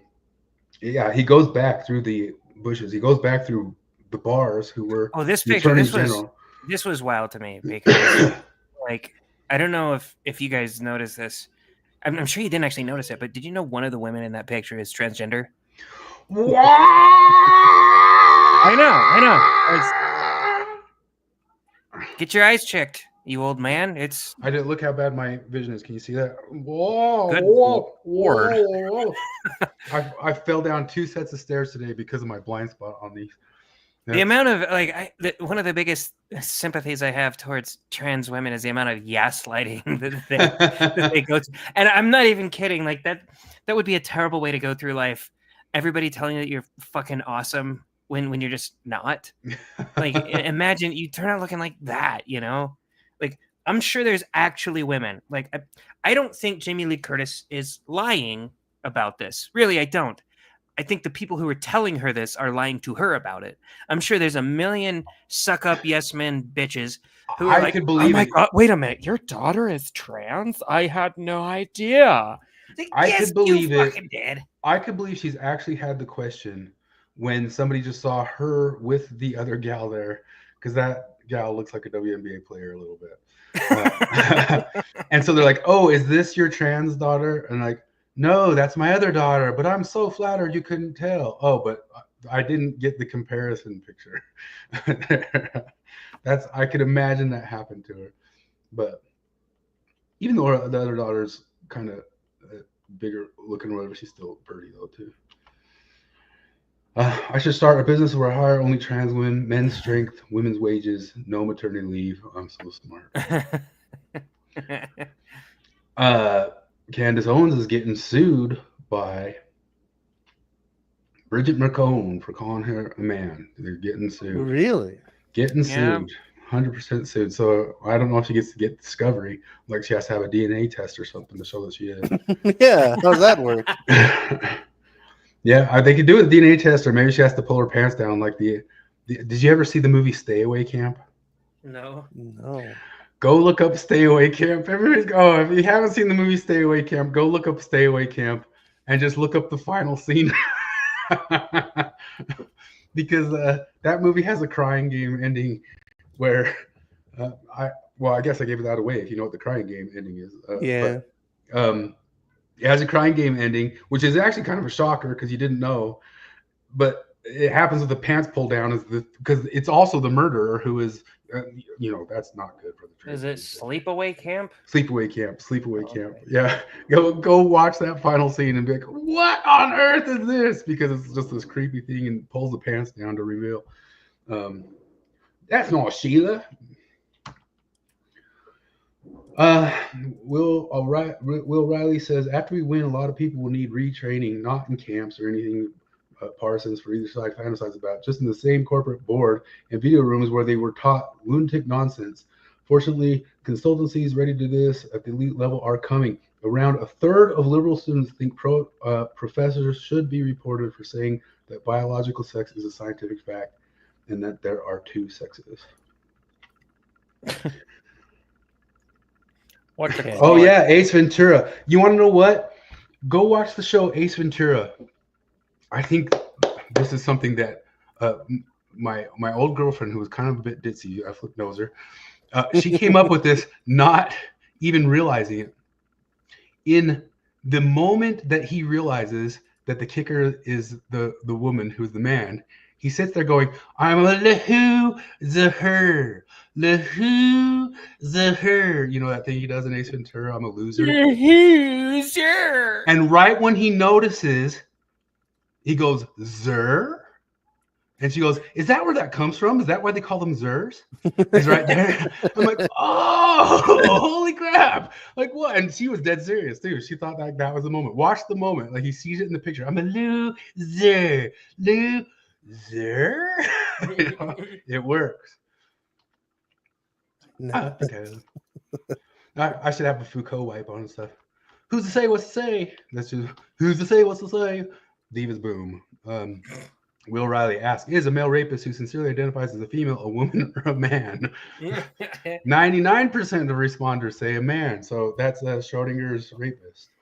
You can tell. Well, it's a great question to ask because it's kind of just exposes that most people, most people just do it to be nice, clearly.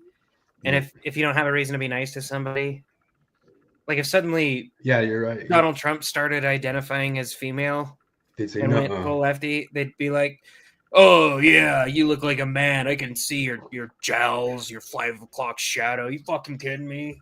I can tell you're not being sincere in this. Well, but wait a minute, isn't that Peterson's thing about like when people ask him, like, well, I don't know, what are your motivations? How dare you? Let me see if the dog's getting upset at the fireworks. You hear my fireworks going off around? Oh yeah, you guys do fireworks for Pioneer Day. Yeah. That's like one of the major differences between Idaho and Utah is that we don't really give a fuck about Pioneer Day.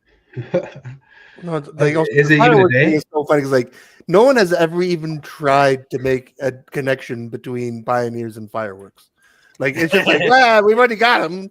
We did send them all off on the 4th. We might as well. Oh, there's so many people fireworking out there who don't give a crap at all. They're just like, hell yeah, firework day, we can do it. Like, yeah, and I mean, like, and it's in the ordinances because, you know, like there's the rules that you can only do fireworks 3 days before and after the 4th of July, and you can do them 3 days before and after Pioneer Day.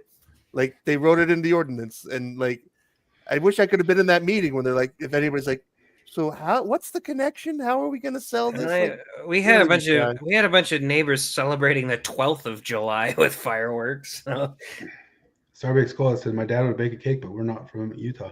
24th of July is Utah's day, right? It's the day Utah, or it's only Utah. I mean, I think it's technically in Idaho as well. I remember hearing about Pioneer Day. Is it technically is in Idaho? Well, I actually don't know if it's technically in Idaho or not. I just know that I was holiday, told about it. They'd be like, hey, it's Pioneer Day today. Nevada is October 31st, so they just skip right over that. So yeah, it's probably not an Idaho day. What are the state holidays of Idaho? Does Idaho have a state? Does every state have a state holiday or more? Or is it just...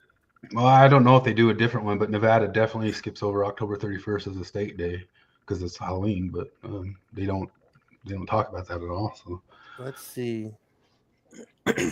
So the Idaho state holidays are just federal holidays.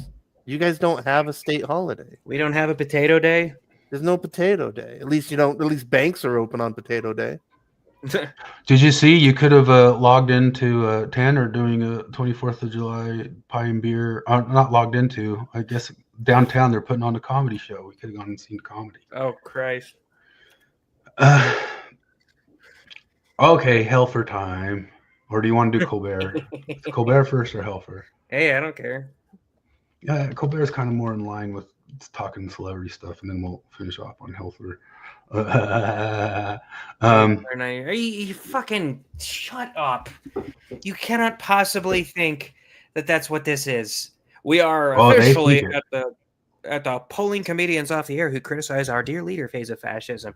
You are so brain dead retarded if you think that's what's happening right now.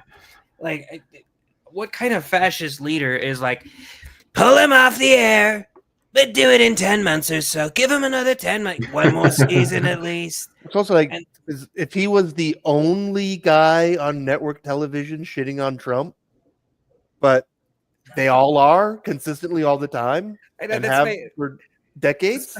That's my joke. I keep telling anytime I see that headline pop up. I'm like, oh man, Stephen Colbert was one of the few comedians, one of the few pundits with the balls to parrot literally every single establishment talking point out there.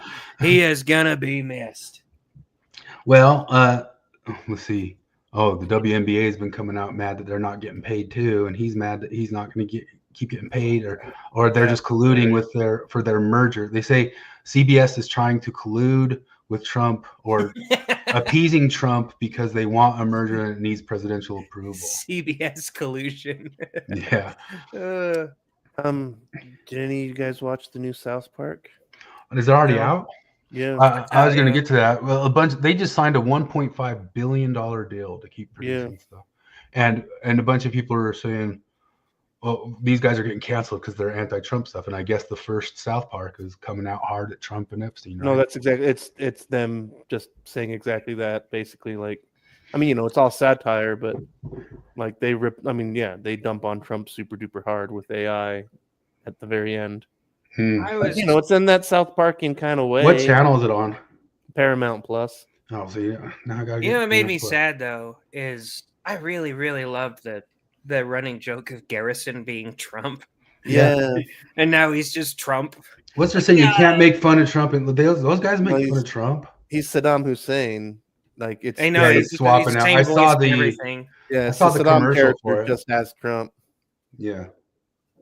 Yeah, well, I think I was getting to that because Colbert is canceled while Trey Parker got 1.5 billion for 5 more years. 5 years for 1.5 billion. So yeah, like I mean, it's for the rights to broadcast it. So I Yeah. think the idea now is that it won't be on HBO anymore. I guess we'll see. Well, that's why we haven't gotten any episodes for the last. I wish I could pay 2 $1.5 years or billion so. dollars for them to uncensor all the censored episodes. Hell This yeah! 2.5 year hiatus. Yeah. But yeah, things like this is only to produce 10 episodes a year. It's People not just say they make fun of any president, and so that's just what they do. But I was thinking about it, like, did they go after Biden at all? No, not they were really. mostly in hiatus at that time. Yeah. Because mostly they were out They of it. didn't. So they couldn't. And one, they didn't really go after Obama much. I remember that the episode where he got elected was hilarious because it's Yeah. him and John McCain just wanting to perform a diamond heist, and they realized that they had to. It was in the Smithsonian, so they had to get elected president in order to do the heist, which was pretty funny. But I don't know. I don't think they really shat on him too much.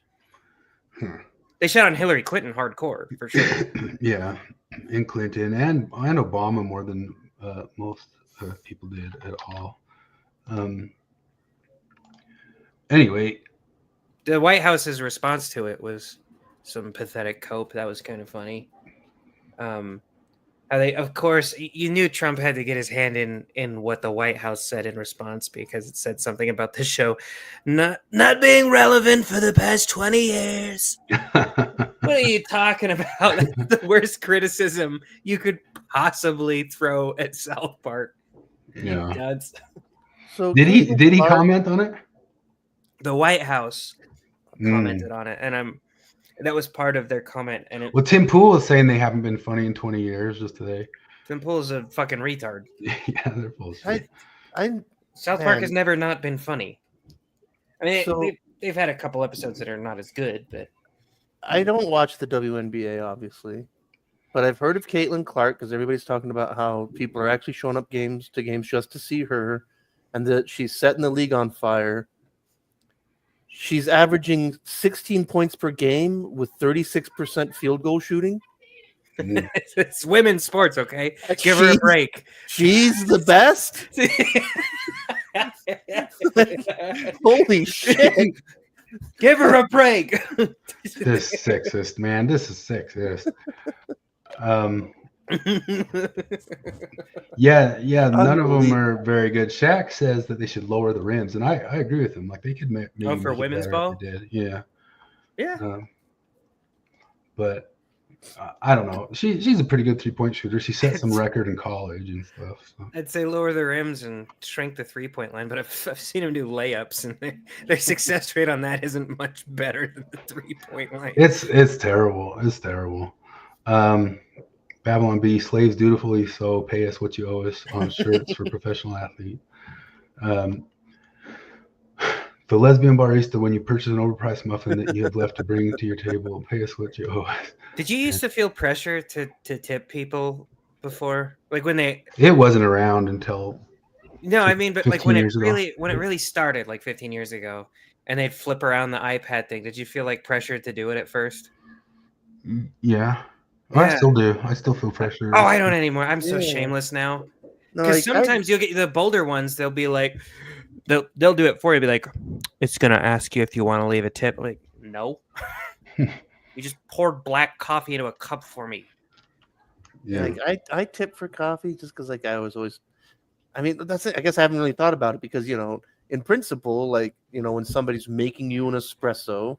Like there's a skill involved and they're making you a complex drink. Then I realized, like, because I always tip at Starbucks and they've just got a robot doing it all. But all I ever get is black coffee. Right? Yeah, for black coffee. You have a drip coffee over there. You just go whoop. Yeah, Want I any don't cream? see- No. Okay, here you go. You gonna tip me for the skill that it took to do that? Fuck Yeah, no. like, tipping for an espresso drink makes a little sense, but yeah, for black coffee, no way. You got a tip for the robot skills. Mm. The shirts the WNBA players should have worn. Bill us what we cost you. Me, when yet another person claims Stephen Colbert spoke truth to power, and it's a guy vomiting in his helmet. Oh man. Charles Murray just pointed out in this New York Times article, it says nowhere in this article does it mention that all the major late night shows are openly contemptuous of half the American population. Seems relevant. So that's the thing I wonder, are any of so that's one thing I learned this week that blew my mind about all this Colbert stuff. Because like Colbert used to be funny. Like, going all the way back to Strangers with Candy. He was really funny. Yeah, And I in the wanted to early get into days of the that. show, have you watched Strangers with Candy? It's worth it. Yeah, it's been a long time. But like even the early days of his own show when he was doing spoofing, he was a satire of conservatives. It was good. When And Colbert, so, like, I know he's capable of being funny, but the thing that blows my mind is I keep hearing this week that he's getting blown out of the water in ratings by Gutfeld, and Gutfeld is not funny. Yeah. Like, well, I think Gutfeld just has the benefit of, well, first off, they chased off half of their audience that would have been watching them if they were more neutral, like Johnny Carson. And then that half still watches late night stuff because they're boomers. And yeah, you don't have really much. Then there's one choice. Funny competition in conservative mainstream media to be but funny. I mean, but that's because, like, I mean, it's not like I don't know. It's been years since I've even passively tuned into Gutfeld. But I remember years and years and years ago when I had access to cable TV, I would be flipping through channels and I would see him. He's not funny. Really? And I can't never believe really that watched anybody's him. watching that. But if there was still only 2 late night shows and they were more neutral, like from Johnny Carson up through David Letterman got a little political, but not often. But then Jay Leno totally wasn't. And they always could have done like some presidential jokes. I mean, I remember getting sick of Bill Clinton jokes in the 90s. Oh, yeah. Well, Monica Lewinsky jokes were still going on 15 years later. Yeah. But like all of that group watching Gutfeld and then split between 3 different night shows, and now YouTube and all that stuff, would still just be watching those channels if they didn't blow it all up. But I remember when Colbert started, I was rooting for him. Like I wanted him to, I mean, I thought he'd kind of just become more just a neutral comedian and not be so political going over. Yeah. And what makes me wonder is like, was it the people around him or was he driving that ship? I kind of wonder if they weren't pulled over for that, because it was always strange to me why all of a sudden Jimmy Kimmel was the biggest thing ever and Adam Carolla was just left by the wayside as if he was, dirt or something. Because like Conan brought his buddies to the show and all that sorts of stuff. Like, why didn't Carolla and Kimmel go? Was it because he was a political hack and they knew he was a political hack and that Adam wasn't? Adam's never, Adam's so ecumenical with when he talks about Jimmy, but then he'll just go in hard on all the rest of them. It's his friend and stuff, but I think there should be prison time for apologizing for being funny. Yeah, Jimmy Kimmel apologizing for his Karl Malone bits. Yeah, that's ridiculous. Go to prison. Those are hilarious. Yeah, they were good. Everybody liked them. Putting all sort of hell in their butt. that shit was funny. Also the idea that, like, I don't know, again, like, we all loved Karl Malone. In fact, lately YouTube has been showing me clips of classic jazz basketball in the 90s, and talk about nostalgia, like remembering when basketball was entertaining. Oh, that's something. It's so sad. It's so sad that that's gone. See, I never really got to experience funny Colbert. I didn't really watch him much before, but like, it feels like if you're going to be a satire conservative, it's that Norm Macdonald idea that in order to satirize something, you have to kind of have a small amount of love for it, at least. I was seeing say it sort of he seemed did at like one that. point. Yeah, no, And I think well, that's like. Did you ever watch the movie? People thought he was really conservative. A lot of people did who were dumb. Yeah. But, did you ever watch the show American Dad? It's like a Family Guy. Yeah. Kind of. I've seen it. I never watched it. Like, it's not very good, right? Watched it. But like the main character, I don't know. It kind of, well, we talked about it the other week, that episode of Family Guy that had Rush Limbaugh on it, and they actually were kind of nice to him. Yeah. Like they ribbed him pretty hard because he actually did the voice acting in that episode, and him and Brian talked about their differences and how, like, look, we got to balance each other out. And you're not really as conservative as me. You're a liberal, and you got to be that way. You do what you do, and it was, I don't know, it was almost pleasant in a way, but pleasant in a way that if you did it now, you'd get in trouble. Like Seth MacFarlane, if Rush Limbaugh were still alive, and he put on an episode with Rush Limbaugh in the cast right now, he would be lambasted for weeks on end just for doing that, for giving voice to Platforming. hatred. Yeah, be platforming hatred. Well, he was ostensibly spoofing more Bill O'Reilly than anybody, and at that time frame, Bill O'Reilly probably needed to be spoofed. He was pretty spoofable, and part of what was spoofable about him was the thing that he was claiming to be neutral. Yeah. You know, and so you know, Colbert kind of pretending to do that too, while obviously being not, was sort of funny. But you know, he just kind of had more of like a comic character and movement to him and way of talking and all that sort of stuff. And then none of that's there when he goes to the late night thing. Well, that's what I mean, because we mentioned him 10 million times. It's like the old Daily Show.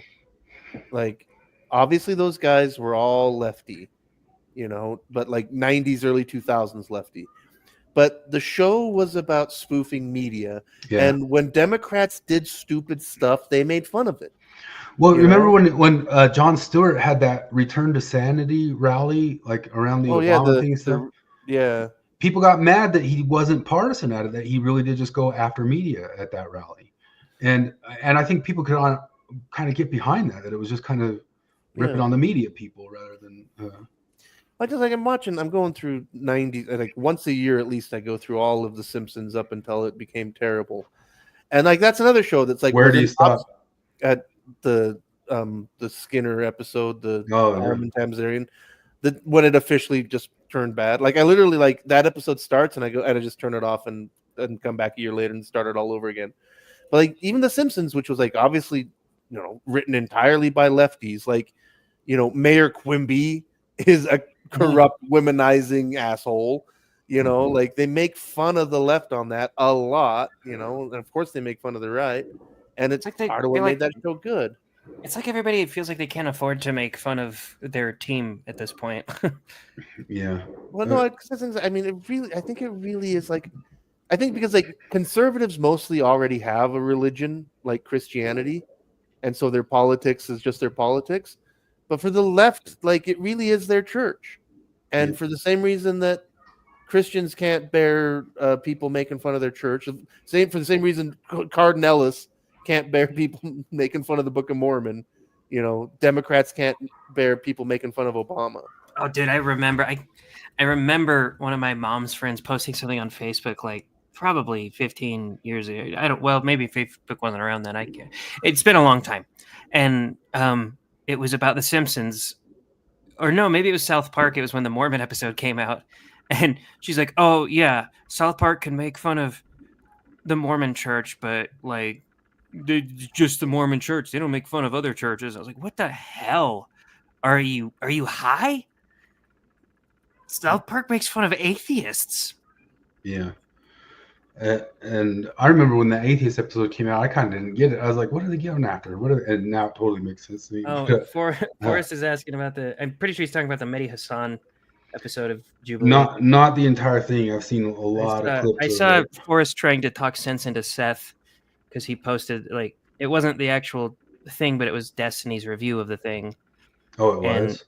And yeah, and Forrest was like, well, it's like, yeah, those guys are nuts on that. They are like far right people, and they're marketed as far right people. A couple of groypers. A couple of them are groypers who probably don't even like Trump anymore at this point because he's too far left for them. Fuentes said he wasn't going to support Trump. Yeah, and a few of them said like, that episode. That was what Forrest said on Seth's post. He's like, "Look, man, these guys are nuts," but like, I don't think because Seth was calling them MAGA people, basically. And he's like, but I don't think this is representative of MAGA as a whole. You're just your average Trump voter. And Seth just said, have you heard of Project 2025? Like, The holy Charter shit, 2025 isn't Trump either. you're getting Not so only did bad. he explicitly say he doesn't follow it, but Trump's not like a Christian nationalist, you know. But Probably not even really a Christian. yeah, but he also got into like something Laura Loomer said about, hey, we can get the alligators at Alligator Aquatrice 65 million meals or something like that. And Yeah. she's obviously just shit posting, but it's maybe that's a bad shit post. But Yeah, Laura Loomer, like if I could line you up a 6-hour long like video clip of right wingers who shit on Laura Loomer, you know, who say Laura Loomer sucks, you know. But that doesn't mean she's 100% wrong, because she does all sorts of things like breaking stories from certain places. So you can't like 100% just throw away everything she ever said. But she's also an idiot. But I don't know her like at all. yeah, she's done some way cornballish things. I know Robert Barnes hates her and stuff like that. But let's see. I thought Sargon's review of that was especially kind of apt. He kind of just brushes off those guys as being internet-y jokester boys, but obviously it doesn't look good. And he admitted it doesn't look good with the way those guys were talking. But he points out that Mehdi Hassan has old tweets and posts about being anti-gay. You know, Really? He's totally anti-gay and anti-trans because he is, you know, he's a full Islamist. He's a full Islamist, and he's only like doing the thing that Sargon always warns of, like they're using your liberalism against you for the hijrah. You know, you got to bring in all these different immigrants and that sort of stuff. You bring in enough people who are Islamists. They all, what do they say? They only ever need 5% or 10% for a voting block to. That's from the Islamists themselves. They know that. And if he got his way, he would turn it into a, you know, Sharia law Islamist nation. He is what he's criticizing. He's actually like a believing Muslim. Yeah. Oh. He's a believing Muslim, and he's also for Islamic nations and all that sorts of stuff. Oh, so he's exactly the thing that those guys are, just for a different religion. But he's going to use you know, the your liberalism. Yeah. So, but of course he's able to dodge all that stuff. Plus there's also the thing that like most of it is like he could do the thing where you don't argue, you just said something that's against the current morality of you know, the major world out there. And and when they bring up like the current morality of the current world or something like that, they he can just go, whoa, geez, he doesn't argue it. He's like, oh, I can't believe you said that. Whoa, goodness. And that, you know, what's the debate there? You know, but yeah, that's weird stuff. I just kind of assumed he was. I kind of just assumed he was like a normie atheist. I'm not familiar with Mehdi Hassan, so.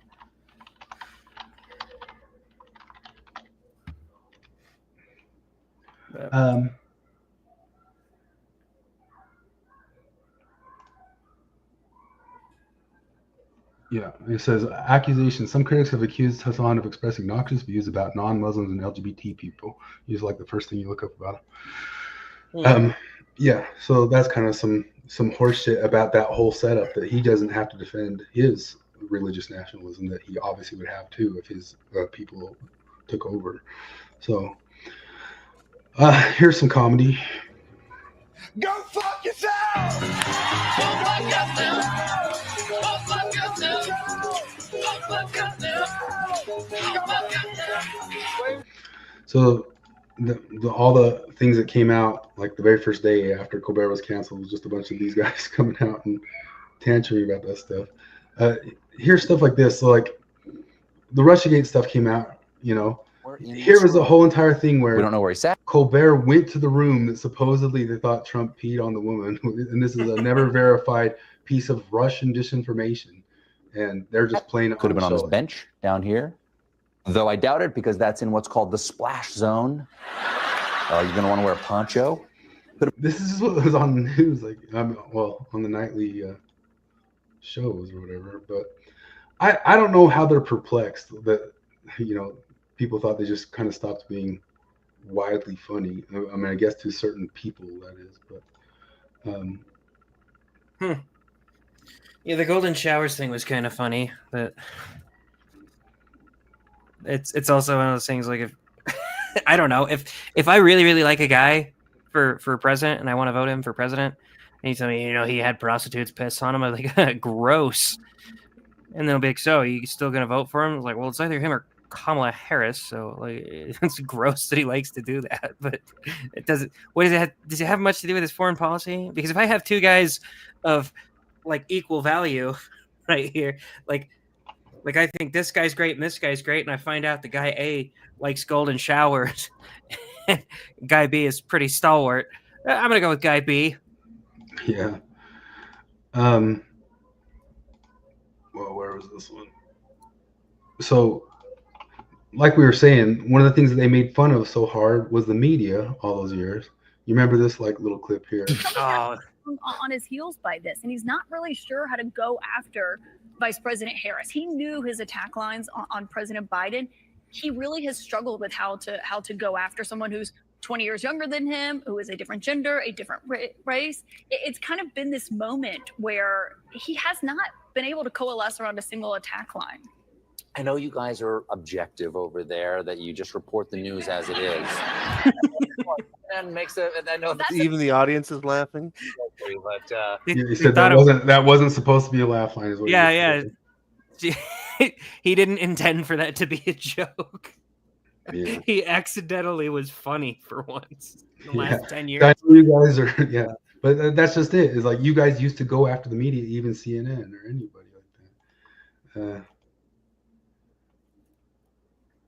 Orange and empty inside. I'd say you're a traffic cone, but I would swerve to avoid a traffic curve. Oh, that's gonna leave a mark, Cuban. Donald, do you know that to be a billionaire, you have to have the billion part in your bank account, not just the air? John, you just fell into the Shark Tank. Donald, I know you have no shot with Hispanics because there's no way in hell you're getting the Cuban vote.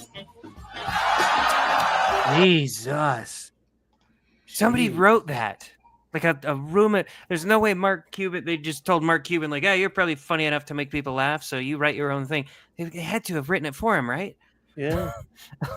That's what, oh, Christ. That's astounding. So he's saying stuff like this now. wow, hold on. Plus they're paying his legal fees. 16 plus 20, 30. That means by bending the knee, they lost like $40 million this year. They better watch out. They better watch out.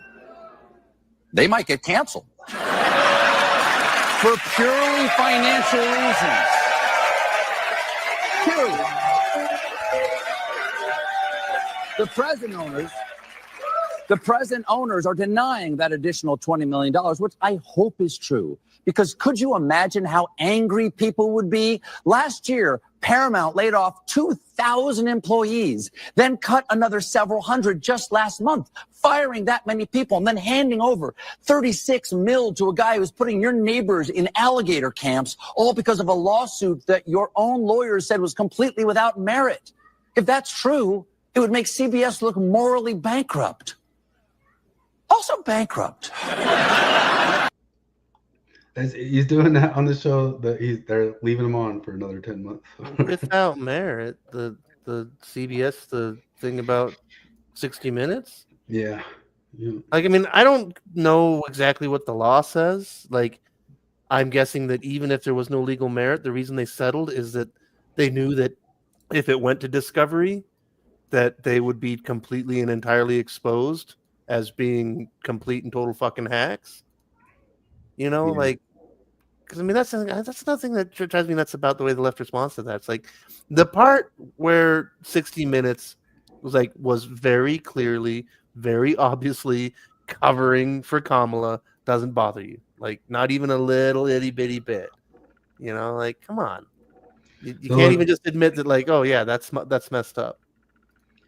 They have Jon Stewart and John what's his bucket doing the kiss cam stuff, hilarious. And then they cut to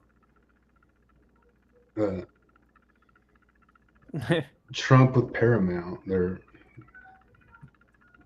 going after their own. Like, I wonder if they're going to leave him on if he's like trying to get canceled, so he'll become the martyr. Yeah, he's trying to get canceled earlier at this point. You think so? Oh yeah, for sure. I mean, it's probably what I would do if I was a hack in his position and wanting to make it look like this is a whole martyr thing. I'd go after them, and then when they cancel me even earlier, I'll be like, can you believe it? I was just speaking truth to power. And they took me down. Truth to power. Oh, what a gay thing to say. What's funny about this is some other people put out a clip that he made a bunch of like joke videos about being doubtful about the vaccine back before the vote got turned over. So he had a bunch of skits about how can you trust Big Pharma and how can you trust the Trump administration for this vaccine. He had a bunch of skits like that. And then, of course, it comes out. And Vaccine.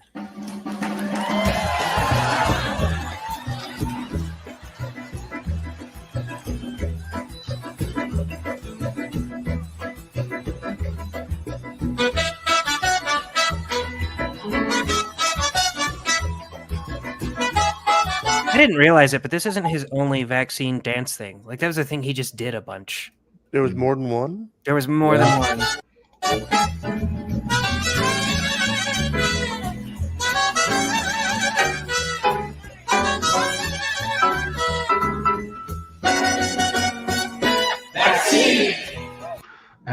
After making a bunch of videos. It feels like, you remember that South Park episode of the cool hip teenagers who sit on their chairs backwards and teach the kids not to smoke. And if you guys want to be cool cats like us, you got to not smoke too. And then the next scene, they're just desperately huffing cigarettes, trying to. And, oh Christ, that's bad. I mean, but that you reminded me, because now I remember that. Like, when Trump was still in office and he was pushing the Operation Warp Speed, all of the left were like, "Well, I'm not taking that vaccine.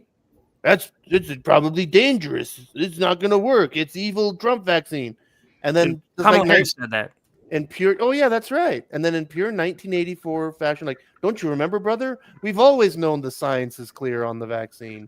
You remember they released it the day after the elections too, so they were obviously wanting it to not land on Trump's watch. Oh yeah, that's right. It's all coming. Man, it's unbelievable. We've lived through some stupid time. But Charles asked the questions: why can't we get a politician who sucks toes? Why do they all want to just get beat on by minors? They wouldn't make it if they didn't like that or weren't down to do it. Skull and bones, skull and bones.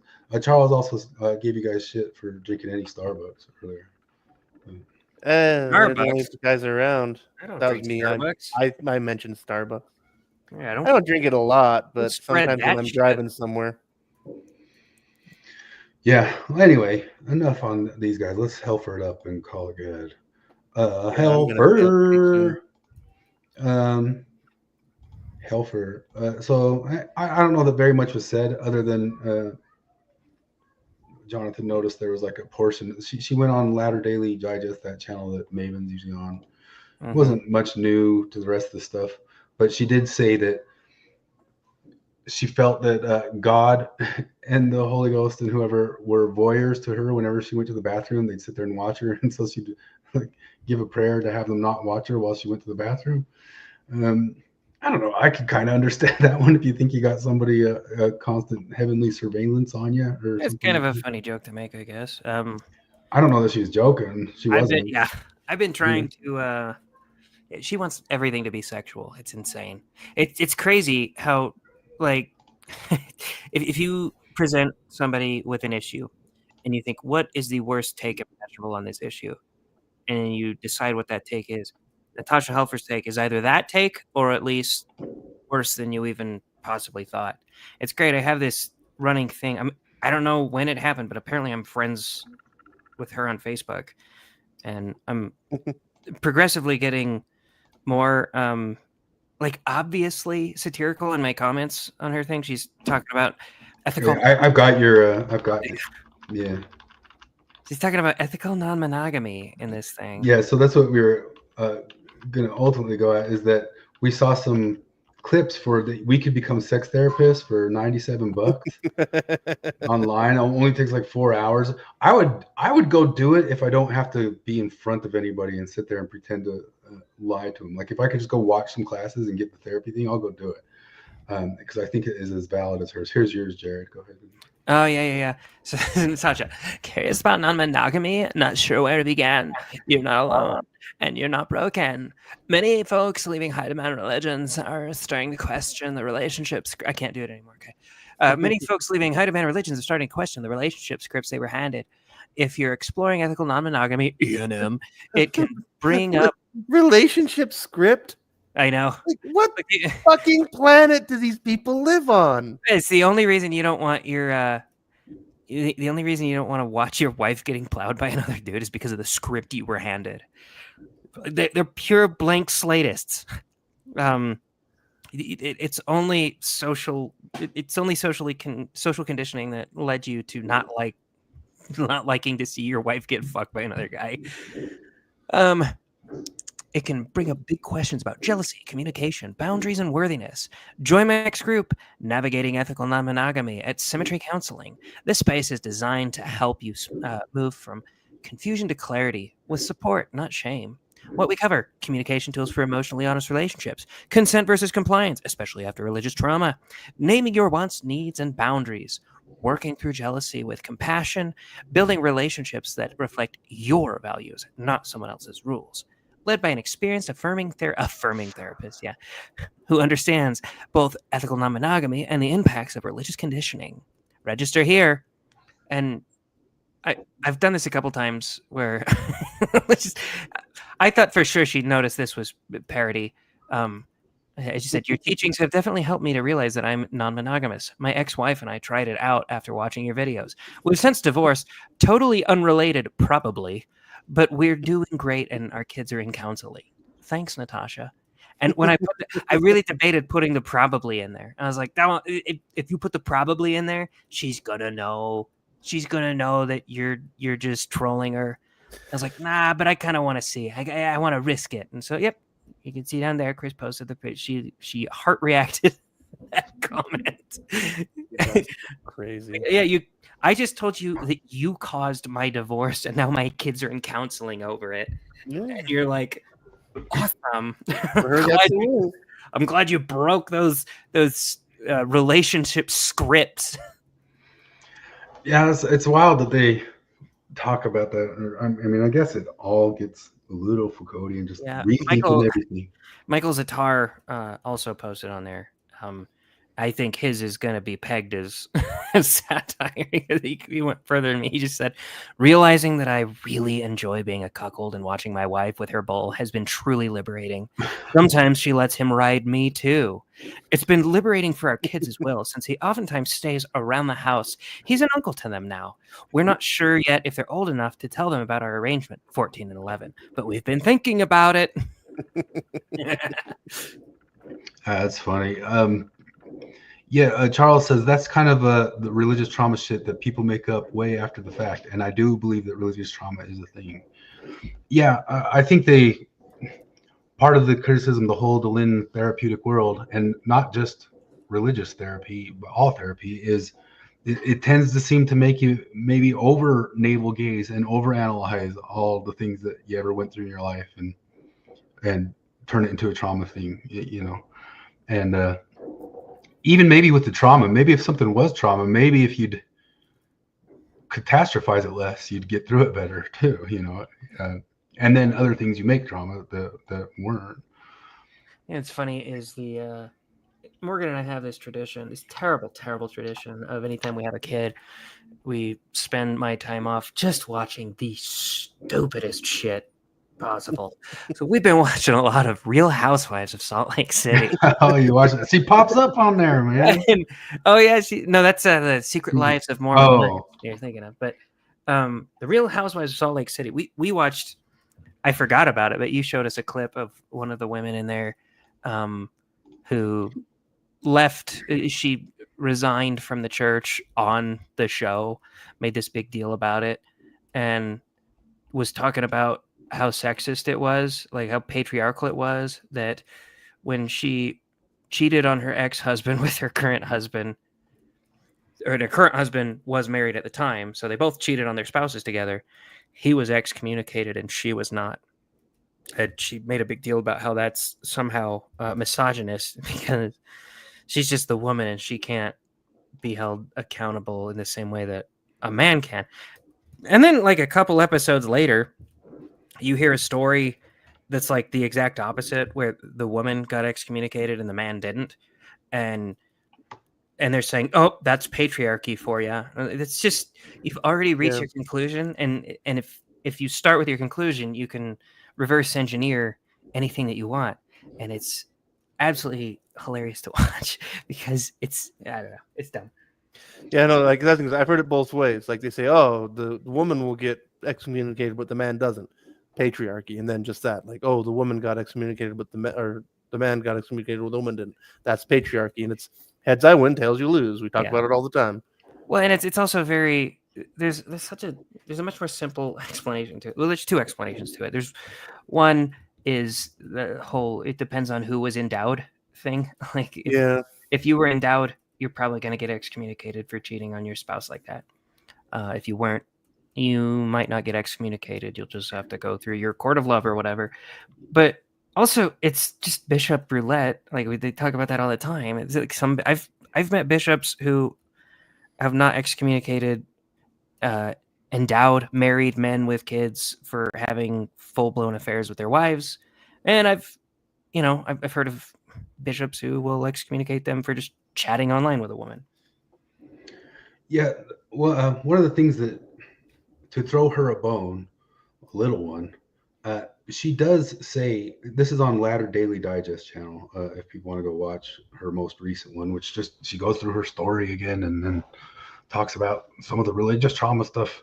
And she says that Mormonism is one of the rare religions, according to her, that does put pressure on the males as the females to be pure. And I don't know how rare. Yeah. Yeah, she said, I don't know if that's the exact word, but it's something like that. She says to give Mormonism credit. But she says that it's way more pressure on the women and comes down on them. Maybe even is a little bit more, but it wasn't nothing to men. And beyond that, they go on into saying that men are just supposed to watch their sexual urges, but if they do it, they're not sullied or anything like that. And I do think that we got kind of that same lit cupcake thing as men in the Mormon church, Oh, fuck yeah.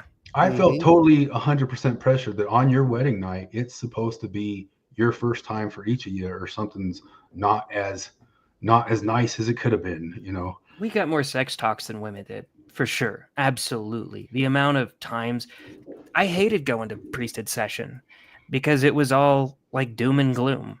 It was, you can find, and of course, it's again the heads I win, tails you lose thing, because I always point to, I was like, look, every time I went to priesthood session, I would get like pornography. You're watching too much pornography. And it was all doom and gloom. You guys are like uniquely terrible and you need to claw your way back up to God's good graces and stuff like that, because this is a terrible, terrible sin. And then I would always point to that Quentin L. Cook talk, just entitled LDS Women Are Incredible. That's the actual title of the talk. And it's funny because anytime they do, they go, heads I win, tails you lose. You're pedestalizing women. Oh, all right.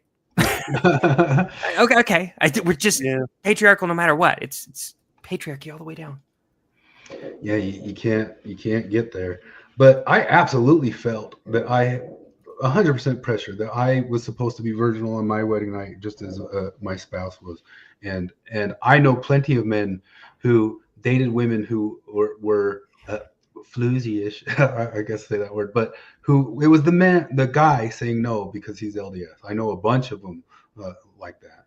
And in situations, I definitely was the one saying can't do that, and that sort of deal.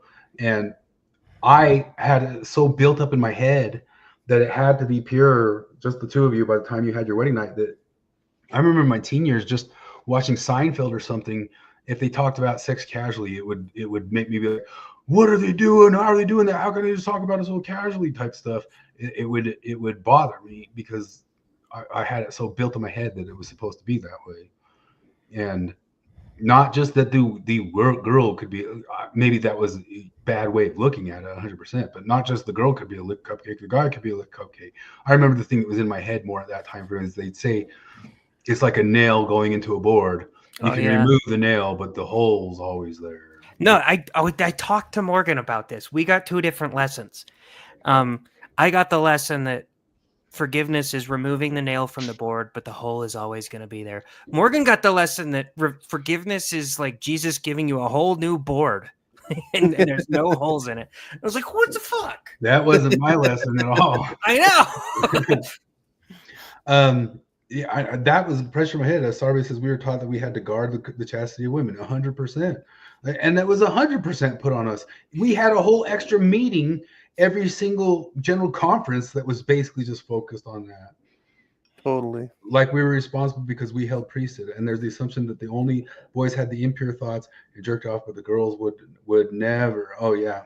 I don't know if they had to go through masturbation discussions like we did. I know. I remember thinking, like, look, you guys are making it sound like just women never want to jerk off. And I'm sure women masturbate a lot less than men, especially in teenage years. I'm positive of that. But I'm like, wait a minute. So if jerking off negates my priesthood power, why didn't we give the priesthood to the side of humanity that didn't jerk off constantly? Because we can't stop. We clearly can't. We're incapable. So we have a superpower that we just don't have access to. And the women would have access to it. So just give it to them. Not just that, if you had read Miracle of Forgiveness and gone on the mission, you know, like there's all these things like sins of omission and stuff like that. Or you get this pressure in your head on your mission that if you're not up to your full priesthood powers and all that sorts of stuff, you're not doing it right. And you're not doing it honestly. And maybe even if you convert somebody, you do it and it's corrupted or something because you're in it. And I know plenty of men probably out there have thought too, like if they had that stuff or thought about that stuff or something went wrong, that they better watch out about giving a baptism when they're not worthy or something like that. Oh yeah. And a bunch of people think maybe some of those baptisms weren't worthy and didn't count because the guy wasn't in. How do you don't ask somebody about that? I wasn't told that they didn't count, but I was told that like the sins will be on you. And that's not like an official church teaching, but that's what I was told by somebody who I listened to. Yeah, you know what they should have, like if the sin that negated priesthood power was like, I don't know, hyperbolizing stupid little issues and nagging, then sure, give men the priesthood because you know that's a woman issue. But it's pressure. It was major pressure on the mission. Like I doubt that many women felt the type of pressure that men felt on the mission to not touch themselves, let alone another woman, because of what it could do to their own souls and priesthood power and all that sorts of stuff. And they talk about it like it's all just brushed off. Like, no, it is not all just. Well, they're trying to brush it off lately. Cardin's calling it a parking ticket and all that sorts of stuff. Oh, Christ! It did not feel like that to me 25 years ago. There's also the pressure of like just staying on the mission because like none of us wanted to stay. I'm sure some people like their mission. I have to take their word for that. I don't know how you could like your mission, but hey, if you did, you did. But if you're a woman on a mission and you're like, you know what, I want to go home, they'll probably just be like, okay. Why do you want to go home? I feel like God wants me to get married. Okay. And if you came home and told gave your talk 8 months into your mission where you're like, just God was telling me that I'm supposed to come home and find a husband, your ward would be like, oh, okay.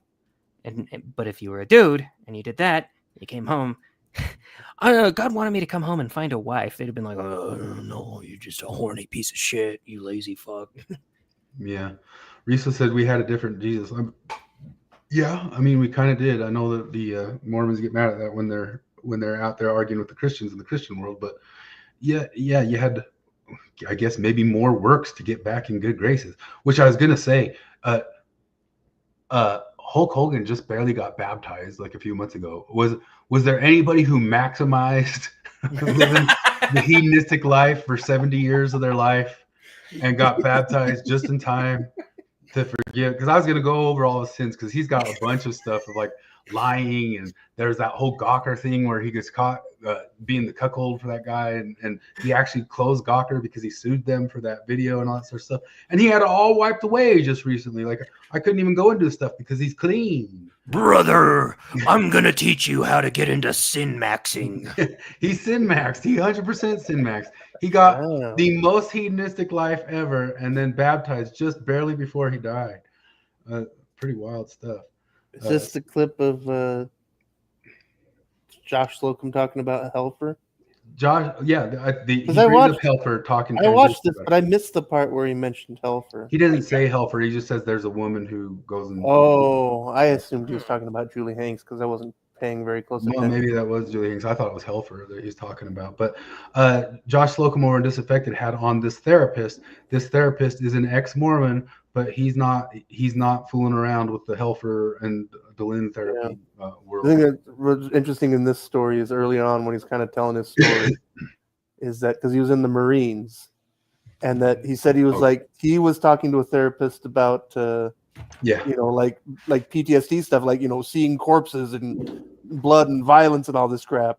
And the way he described it is like out of the blue, the therapist is like, well, maybe you're trans. Yeah, suggested it to him. And he has this moment and that's I guess what set him down on the road of like looking into this closer. Anyway, I got to go to bed. I had to get up early every day this week. All I'm getting up early tomorrow. We'll just listen to a bit of this. I should go a bit early too because I got here so late that I got a doggy that's going to need some more. Yeah, I just took a nap and I got the next 10 days off. So, So you're going to solo the show until midnight. Yep, I'm going to keep this shit going. Yeah. You're a therapist, you're an executive coach, you've got a background in the Marines. Give us the canned version of who you are and what makes you. I think it's just always still weird to come across ex-Mormons who aren't playing with it in the wild, though, too. Like, I hadn't heard of this guy. I hadn't seen him anywhere. I guess he's been on Twitter around. But. Jake Freeman. I started realizing that the boomer generation was getting out of the trades and having young teenage sons. My former employment as an HR director for Amazon Web Services was going to go away due to machine learning at the time and now AI. I determined to give my boys something they could do. And so we picked up some trades offerings, and over the last 5 years, we've expanded it into full home, custom home building while I'm doing the executive coaching and the consultations. So what is it? How long have you been doing mental health counseling, whatever it is that your state board may call your particular set of letters? They're all different. How long have you been doing that? When did you go to school? When did you start practicing? Well, I think I don't want to hit all this stuff, but one of the things that he gets into a whole lot is about the how he thinks Mormons in their nicest culture is susceptible to much practicing. Well, I always had an interest in industrial organizational psychology. I got into grad school for it, first person in my family ever. Decided I probably was getting too top heavy without requisite experience. So I commissioned in the Marine Corps for a while to see really how organizations in duress or at their red line function. Post Marine Corps PTSD came up, and I went to a PhD trauma therapist, laid everything out to him about the dead bodies and the reactions I was having post Marine Corps. And he asked me, and he said to me, and I'm not kidding you, have you ever considered that maybe you're transgender? Okay. And I said, the fuck did you just say? So that led me into saying, okay, there's a real problem in this therapy industry because veterans can't get care.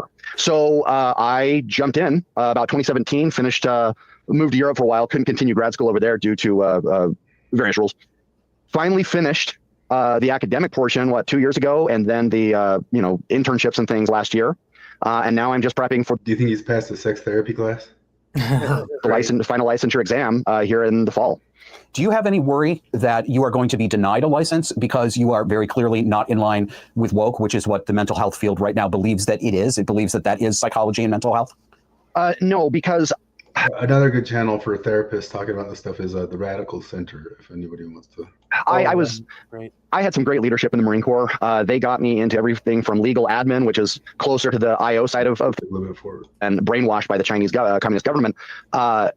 You will find detail upon detail almost identical to what the American left is doing. It's no mistake. And so the problem with neo-Marxism or Marxist thought reform is it doesn't match reality. That's why you have to crush it into people and crush reality out of people with it. And so I have quite a bit of support on my side when I do finally do the final examinations and things like that. I'm not so worried about it. Good. In Montana. Well, that sort of alludes to something we're going to get into, because there seems to be no place that is not vulnerable to woke. But I want to talk about what you've seen in Mormonism, your relationship to the religion, because it looks to me like you've come and gone a little bit when it comes to that. So it appears to me, looking at what you write, that you've got an interesting blend of an insider's and an outsider's perspective. And some of the things you brought up in your writing have to do, I mean, you and I have talked privately about how vulnerable the Mormons have turned out to be to adopting these, we can call it woke, we can call it communist, we can call it cluster B. I think these are all accurate. What's your relationship to Mormonism, and what are you seeing, Jake? So I grew up in a very straight line Mormon LDS family. Served a mission to Sweden, came back. After my experiences in Afghanistan, the first time I would say that I ever experienced true evil, both on the Taliban jihadist side as well as the DoD side, it left me really wondering, what are we doing in America? It's difficult to come back to the States from Marine Corps infantry deployments and see the generation of morbidly obese consumer Americans who couldn't find Afghanistan on a map, right? But they're always voting for the next war, and it just it's easy to develop a discontent, right? And I found that at the time for me, there was a over focus within the LDS Church on image management, a lot of concern about teenage girls with skirts that were too short or double pierced earrings, things like that, as though that's the greatest evil of our day, where I had seen true human suffering and evil. Anyway, we then moved to Sweden, and we just kind of moved away from the church largely for about 8-9 years, and then coming back to Montana post COVID or during COVID, my social media, my Twitter or X algorithm brought me back into some of these LDS anti-Mormon or counter-Mormon conversations, and I was shocked at how much the same woke nonsense that I saw in corporate America, that I started seeing within the DoD, and certainly just am aware of because I read about such things, was a free currency within discussions. And it really, really worried me, because you have the fantasy that somewhere there's final bastions where the orcs don't get into, right? Yeah. And when you find out that they're there, and it shocks you. And can you give some specific examples or examples? I always put it like when you're away from Mormonism, maybe as long as Flip and I were, Jared, maybe not as long, but a little bit, and then you come back and you start seeing that stuff. It's like the scouring of the Shire. You remember that chapter in I do. I feel like I was there when the Shire was being scoured. That's the difference between us and the time, just kind of the age. I feel like I lived probably close to the same age as you guys did, but it was like 10 years later. So like watching all this shit happen, watching people be insane. And it was kind of wild to like just see this all kind of take. I didn't have any like real word. It was before even the word social justice warrior was in wide use. And so I was watching all this shit. Like, guys, people are nuts. Like I'm at this point angry at the church, and I'm like, yeah, let's burn it down. And if I were famous, I would have done something Tyler Glenn cringeworthy, and I'm still like, fuck, you guys are nuts. Yeah. Saruman Sharkey wrecked the Shire with Bill Fernie. If you remember, like all the stuff, you go back and read that chapter. Bill Fernie. Hey, who is your least favorite character of the Book of Mormon? Who did you hate the most? Bill Fernie. I'm just kidding.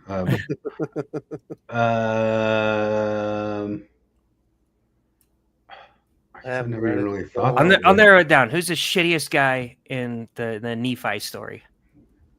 Lemuel, what we thought back then. Or are you thinking Nephi? Lemuel specifically. Lemuel.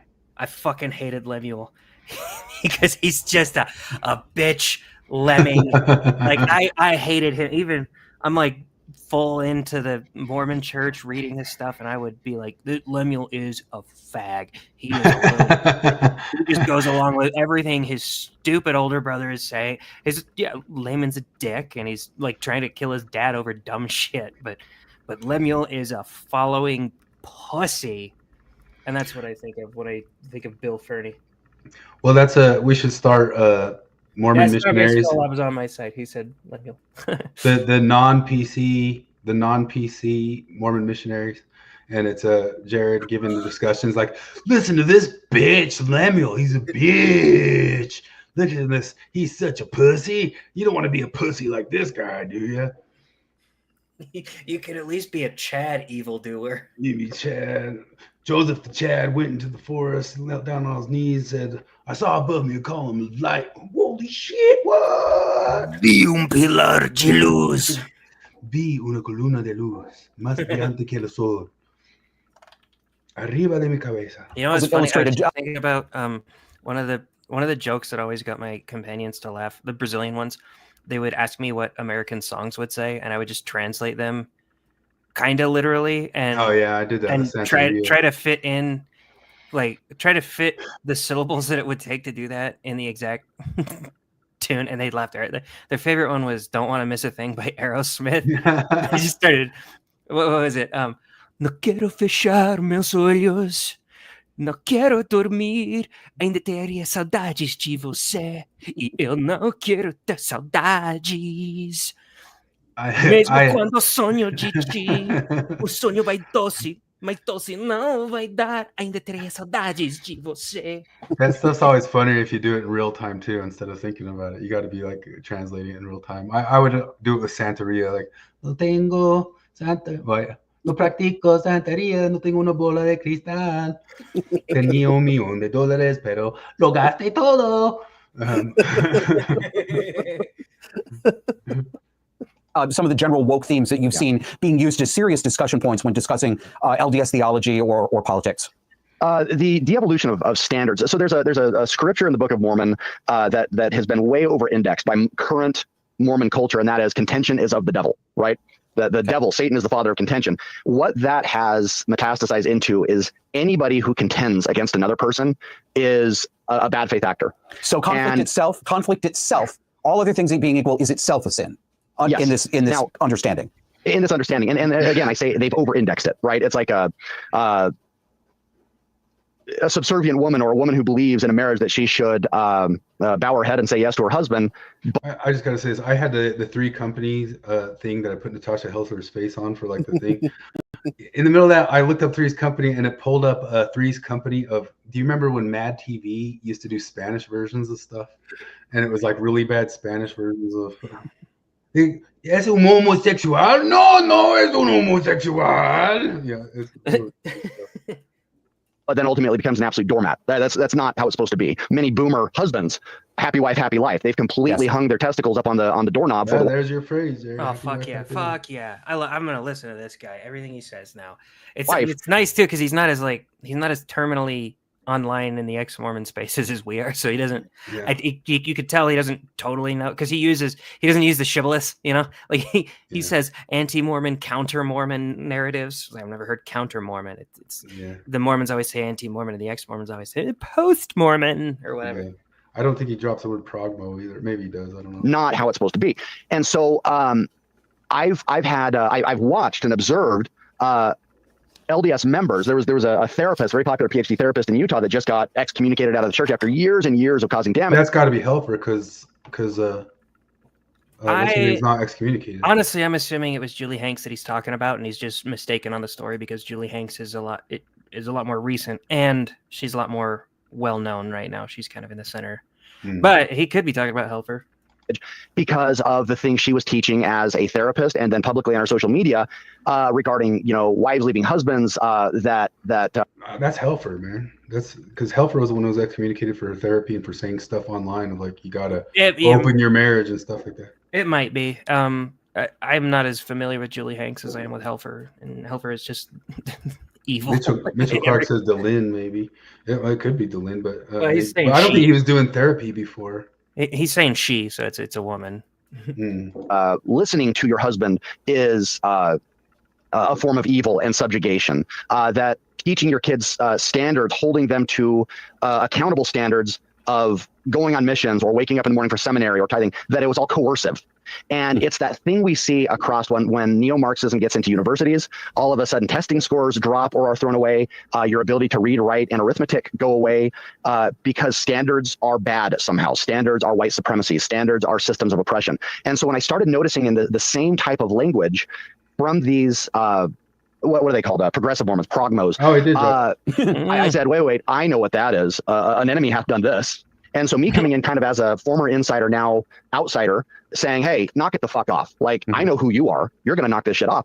And the I don't know if you've ever dealt with a cluster B woman before, Josh. But you know that thing where you hold them to exact, fair, even-minded account of, hey, these are the bulletized things that you did that don't work in a relationship, and they completely melt down with reactor fire. Yes. Just because you shine a light on them. The very idea. I mean, this is and I can no longer. I can't deny this. I see feminism as a form of cluster B. This is it is now. And you know, this upset. Helfer says in that Latter Day thing that she does the whole thing through the lens of feminism, even if she's dealing with men. Some of my female viewers and listeners, and I don't mean to do that deliberately, but I don't any longer see a separation, and I don't even believe that the original first wave feminism was a pure thing that somehow got hijacked. I think this all came out of narcissism and psychological dysfunction. I'm not saying that giving women the right to vote was an evil. I'm not, this is not a caricature, but feminism is based on resentment and narcissism. The feminist must be a victim of something, and that something is misogyny and men. And when you try with a cluster B woman, I tried with my mother, of course, for decades. I tried with many of my female friends. You cannot treat them equally, because if you do treat them equally, meaning holding them to the same, not higher and not lower, but the same standards of behavior you'd expect of a man, they will nuclear reactor meltdown. They will scream at the top of their lungs. They will be a complete bitch, and they'll call you an abuser. I mean, just no, you're not allowed to take that without paying for it. You fucking misogynist, right? Right. It's very childlike. You remember the normie line? It very much is, and you call it narcissism. I agree with you. Go ahead. Do you remember the normie line? I don't know if you ever said that, but I definitely said it before I knew much about feminism. When I started learning about like intersectional feminism, I would tell people, feminism. I was on board with them up until the second wave, up through the second wave. Did you ever say that? Yeah, I don't know that I remember saying that, and because I was just talking to Morgan about it the other night, and because she had said like, yeah, I guess some of the earlier ones probably had that. I was like, no, that's what I thought, but then you read them, you just read Simone de Beauvoir, and you're like, oh fuck, no, you guys were always wrong about everything. Yeah. Ryan says Julie Hanks has communicated. No, she's not. That's why I think he's talking Helfer, but she was making headlines talking about the same type of stuff, and that was more recent. But Helfer also made headlines and had a candlelight visual with DeLynn and all that sorts of stuff. Didn't Julie Hanks resign recently? No, she just got divorced and then kind of started like signaling that she sort of is, but it hasn't gotten to that yet still. Local Distance points this out. The claim that it is an undue burden to ask women to put any effort at all into the relationship with men is a load-bearing pillar of woke feminism. This paper, it's an academic paper, claims that asking women to interpret what men say is a form of hermeneutic labor, which harms women. I like that one. That's the emotional labor. God, we see all this sex therapist stuff online that I guess we can get that stuff going. Anyway, if people want to listen to that whole thing from that dude, it's over on Disaffected, and the whole thing's pretty good, but you get the kind of gist of it. Let me just show you. We'll just be toxic real quick, and then we can go. But I got a couple toxic, super toxic skits here. Hold on a second.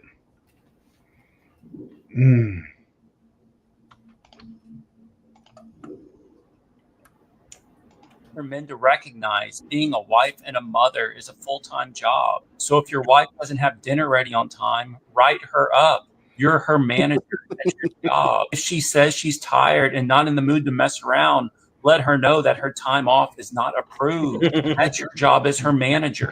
If she comes to you crying and says that being a wife and a mother is not fulfilling enough for her, stop her right there. Tell her this could have been an email instead of a face-to-face. That's your job as her manager. Follow for more like this. It's time for men to recognize. Let's see. I got another one here. I thought. Here we go.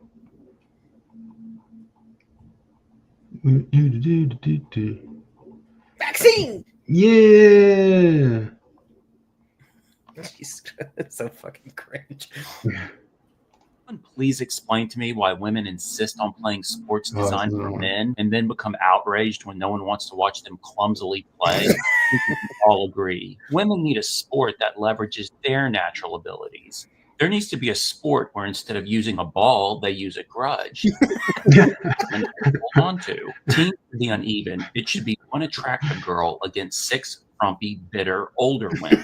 When a player gets scored on, she can wait up to 46 games, claim it was non-consensual, and then have the other player kicked out of the league. If a player doesn't get drafted out of college, she can claim that the other teams are threatened by her because she's too strong and independent. And finally, when a player signs a max contract, she can give up, gain a lot of weight, and just play in sweatpants from that point on. Just kidding. Women don't want a sport where they can inspire others and strive for excellence. What truly brings them happiness is destroying something that men have worked hard to establish. You know, like basketball, soccer, or a country. Follow from Oh, I already did that one. He had another one that cracked me up. I don't think I saved it, but he just had a thing of like, you come home and you see your wife and she goes, I can't do everything. I can't clean the house. I can't do this. I can't go to the job. I can't do this stuff. And goes, I totally understand, but could you have at least gotten one of them done?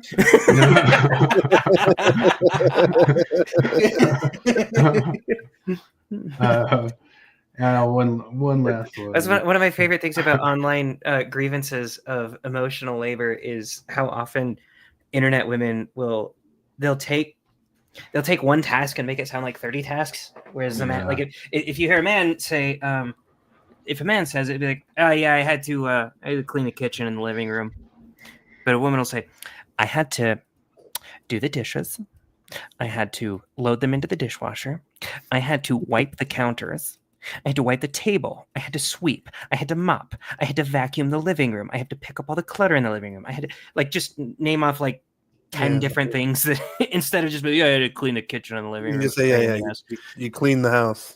You parse them out into things. Starbase says, I thought it was Hildebrandt. Hildebrandt is the one who was all weird to her kids. Yeah, she's in someone else's kids.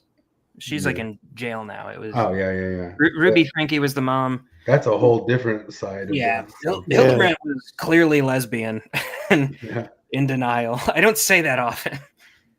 And she was kind of holding extra hard, super extremes of sex guilt stuff while being a lesbian. Yeah, that was full on creepy 2-person cult situation. Oh yeah. Has recently been on a press tour talking about how America is fat phobic.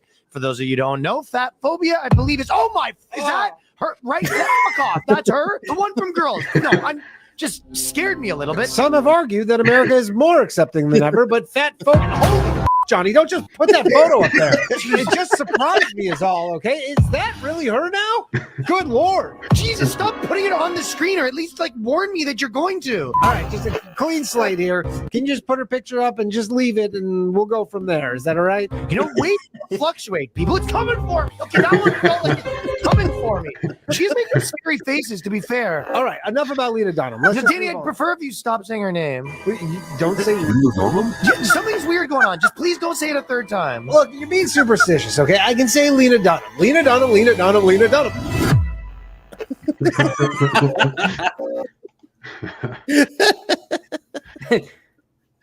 Anyway, that's about all I got. We got to be sexist right after we come out shitting on the therapy that's telling us to not be sexist. Maybe if we gone to more therapy. I think Forrest's comment went down. He had a good comment on there talking about how I get in fights with my family members. I'm paraphrasing because I don't have it's it. It's right here, and I can see it. Oh, can you? You read I have a fight with some of my family because I can't get women to answer what jobs are for women in the home. Men can always answer that jobs are for men. What jobs are for man jobs? Women can answer man jobs too. Picking out the trash, mowing the lawn. Yeah, that's man jobs. Yeah, but what's a woman job? I guess you can answer it though if you're deciphering out if somebody's trans or not. I'm the one who does cleaning and cooking more. I had earlier this week. I had to have all my siblings, my 3 siblings, and I had a meeting on Zoom to talk about my elderly mom. And my sisters are just such unsympathetic, mean, angry people. But anyway, it really cracked me up because I was working overtime that day. So I was listening on my phone, and I was down in Delta, Utah in Millard County.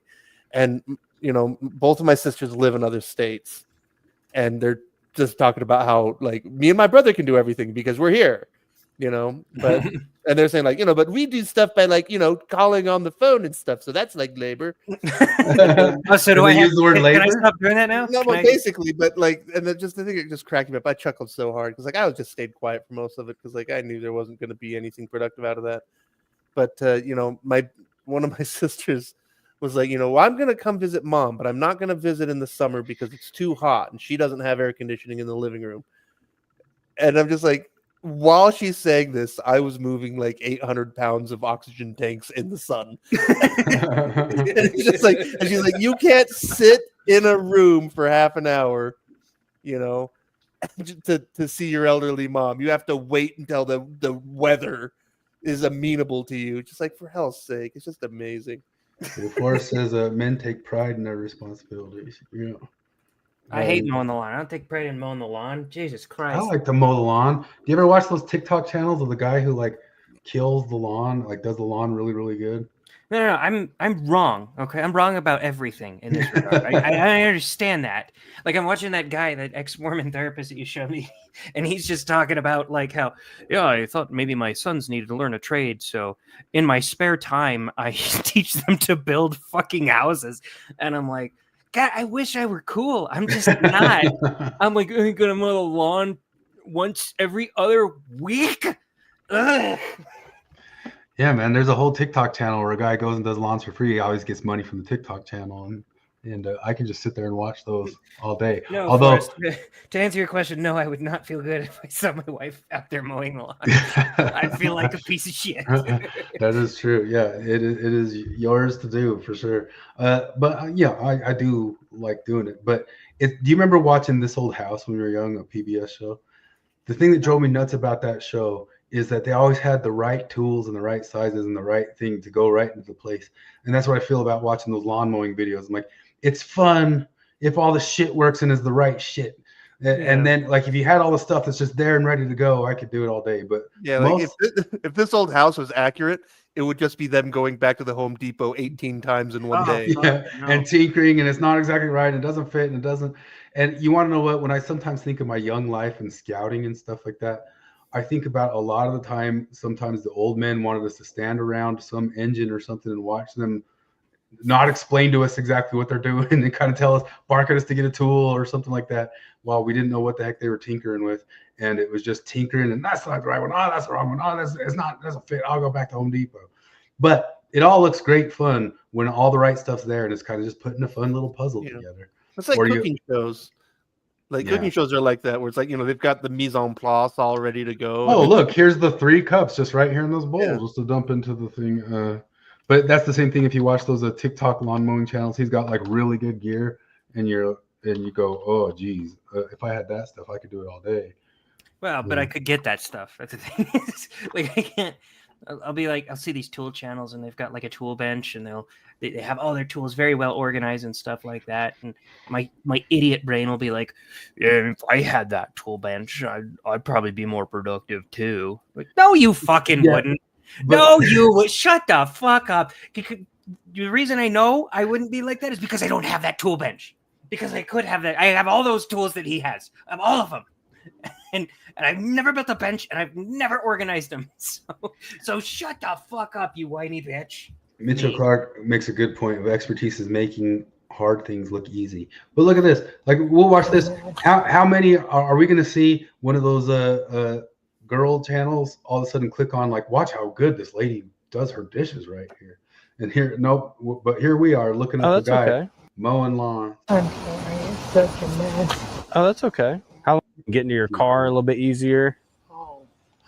Free, and she was in tears. There you because go. She was so happy. Look, so be sure to stay until the very end of this video because her reaction was amazing, and it's one you don't want to miss. And if you haven't done so yet, be sure to click that follow button for me. Is this the best way to support this work that I do? And I hope y'all enjoy this video. SB Mowing. Oh, give me all that gear and give me that yard. I've seen this guy before. He's fucking cool. I think he's the one that got chastised by some black dude in a neighborhood because he just came to a vacant house and was doing landscaping on it. And he got permission, and the guy's like, why are you coming to my neighborhood? He had another one where, he had another one where the state was stopping him from doing it because they were about to fine a person. Oh, and so he went and did their yard, and so then all these people from the state started showing up, like, you can't do that, or we'll fine you. Oh, that's shitty. That's yeah. That's so it's like the dude who went around filling potholes for free and then got fined. See, look at that. A fence like that. I had to do stuff like that to fences when I was a kid, and I did not have those tools to do that. I had to sit there and rip it off with like a shitty glove in my hand. But if I had all these cool tools, put me there all day, man. I'd do it all day long. I remember weed whacker. It's once I get started. If I get started, I don't stop. I'll do that thing all day long. Yeah, you go farther than you even meant to. Yeah, and I'll enjoy it. Actually, it's just getting myself to do it. Yeah. The lady comes out and says, "Oh, you've done good work." There's so many times where he goes to people and they're kind of maybe the type of people who leave their yard like that. And like, I don't care if you do it. They come out and he's like, "How do you think? How does it look?" Thanks, whatever. Thanks, man. It's nice. That's like if they're hoarder types, they're mad. They're like, "Hey, what'd you do with my mess?" Yeah, I was saying this guy. This guy's totally one of those. It's not got volume. Oh, I was gonna see if you're interested in having it cut. Somebody was supposed to come. They started on the backyard and then they kind of just left. So I'm not sure if they're coming back. What if I do it for free for you? Okay. What's the? Oh no, she's grateful. I have a YouTube channel where I go and I find yards that look like they could use some help, and I offer to do it for free. Okay. As long as you let me know your YouTube channel so I can share it. Yeah, it's called SB. And Mrs. SB and I drove around. Yeah, I want to steal his TikTok channel idea. It's kind of funny because I was sitting around one day and I'm like, if there's something out there, there's probably some autist overdoing it on a TikTok channel. I just thought, cobbler. Are there cobblers anymore? And I looked up and there's a cobbler channel. And I actually saw there's. Like hey, I saw how are a you? show. There was a cobbler guy who was recreating 19th century shoes, and it was actually really fascinating because he talked about what a poor person's shoe looked like, middle class, top level, and it was kind of amazing. Yeah. Alrighty. Are we back? Mitchell Clark says, I could do that. Me watching Tiger Woods. Yeah, it's probably true. I'd probably make it look like shit. But still give me the tools and I do it. Just like give me the golf club and I'll swing at it. You know what I mean? Yeah. I'm not going to go drive over there and give me the Cadillac at the end of the day. Yeah. No, what I'm saying is these guys are cool and I'm not cool because I have all the tools. And any tools I don't have, I could get them pretty reasonably without much difficulty. I could organize them. I just don't do it because I'm not cool. And man, I would like to be cool. Yeah. Not cool. Well, all right. Well, alrighty. Everybody go get in therapy because we've still got a lot of toxicity around here. Yeah, I've been trying to convince Morgan to open the marriage for a while. So I think that would be kind of a good step into doing that. It's the next logical step. Well, and if I for $95 become a certified sexologist, then I have to sextician, then I'm sure she would have to. It's part of the certification. My expertise. You just need communication. Look, I got this certification now that says that I'm supposed to go out and fuck bitches, and it'll make our marriage stronger. Is that Tobias Funke line? Where he's like, but it'll probably work for us. Some people delude themselves into thinking, in the last ditch effort, but it might work for us. Starbase Club. Dive's watching John Dehlin. I could do that. that is how that channel came about. Which I think it is kind of like, if I go make a channel like that, I'll just start growing and that sort of deal. And it doesn't quite work like that, But you want to know what? I have my cousin has a channel that grew like that. It's called Art Hub for Kids. Go look it up. That is my cousin. He started a YouTube channel in like 2010. It became huge, just teaching art to kids. And my sister-in-law's been doing. Actually, she's been doing art for a while. She's really good, and her husband, my brother-in-law, went out and did this video. Like wearing like a Billboard Chris style thing with like a QR code and just man on the street style asking people to subscribe to his wife's channel. She got like 60,000 subscribers in a day just because of that. She went kind of viral. So it was cool. He's got 10 million subscribers. Holy shit. I always have to tell that at school because I don't know the exact number, but I know it. But like they're asking like, how much money do you make? Oh, 300,000-400,000 a month. And I'm like, what?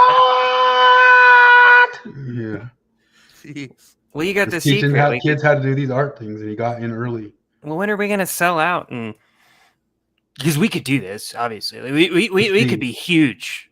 We could do it. 9.57 million subscribers. What do we got to go? What do we got to go? But no, I 100% think Diva said I could just like make a Mormon slop channel and do all these things. And if I build it up with good editing, I will become the next to Lynn. And he makes, we know from his tax returns, he makes, what is it? Like $1 million a year or something like that from it, and takes home 500,000. So, well, I could do that. And you want to know what? I think Divas could have if he hadn't have self-destructed. I think Yeah, he could have he ended up slopped blowing up. everything up, and if he had, and honestly, if he had done it 10 years earlier, Yeah, maybe 15 some of years it's the earlier. time frame. Like my cousin, I don't think he could start that channel now. He's got enough competitors because they saw his channel. He got in early, and that's how he blew up. So, porch time for kids. You know, a funny thing I just did. Hey kids, this is how you pull her pigtail. Go ahead. I opened up, for whatever reason, I was looking at my phone and I noticed that I was connected to Bluetooth to my headphones upstairs.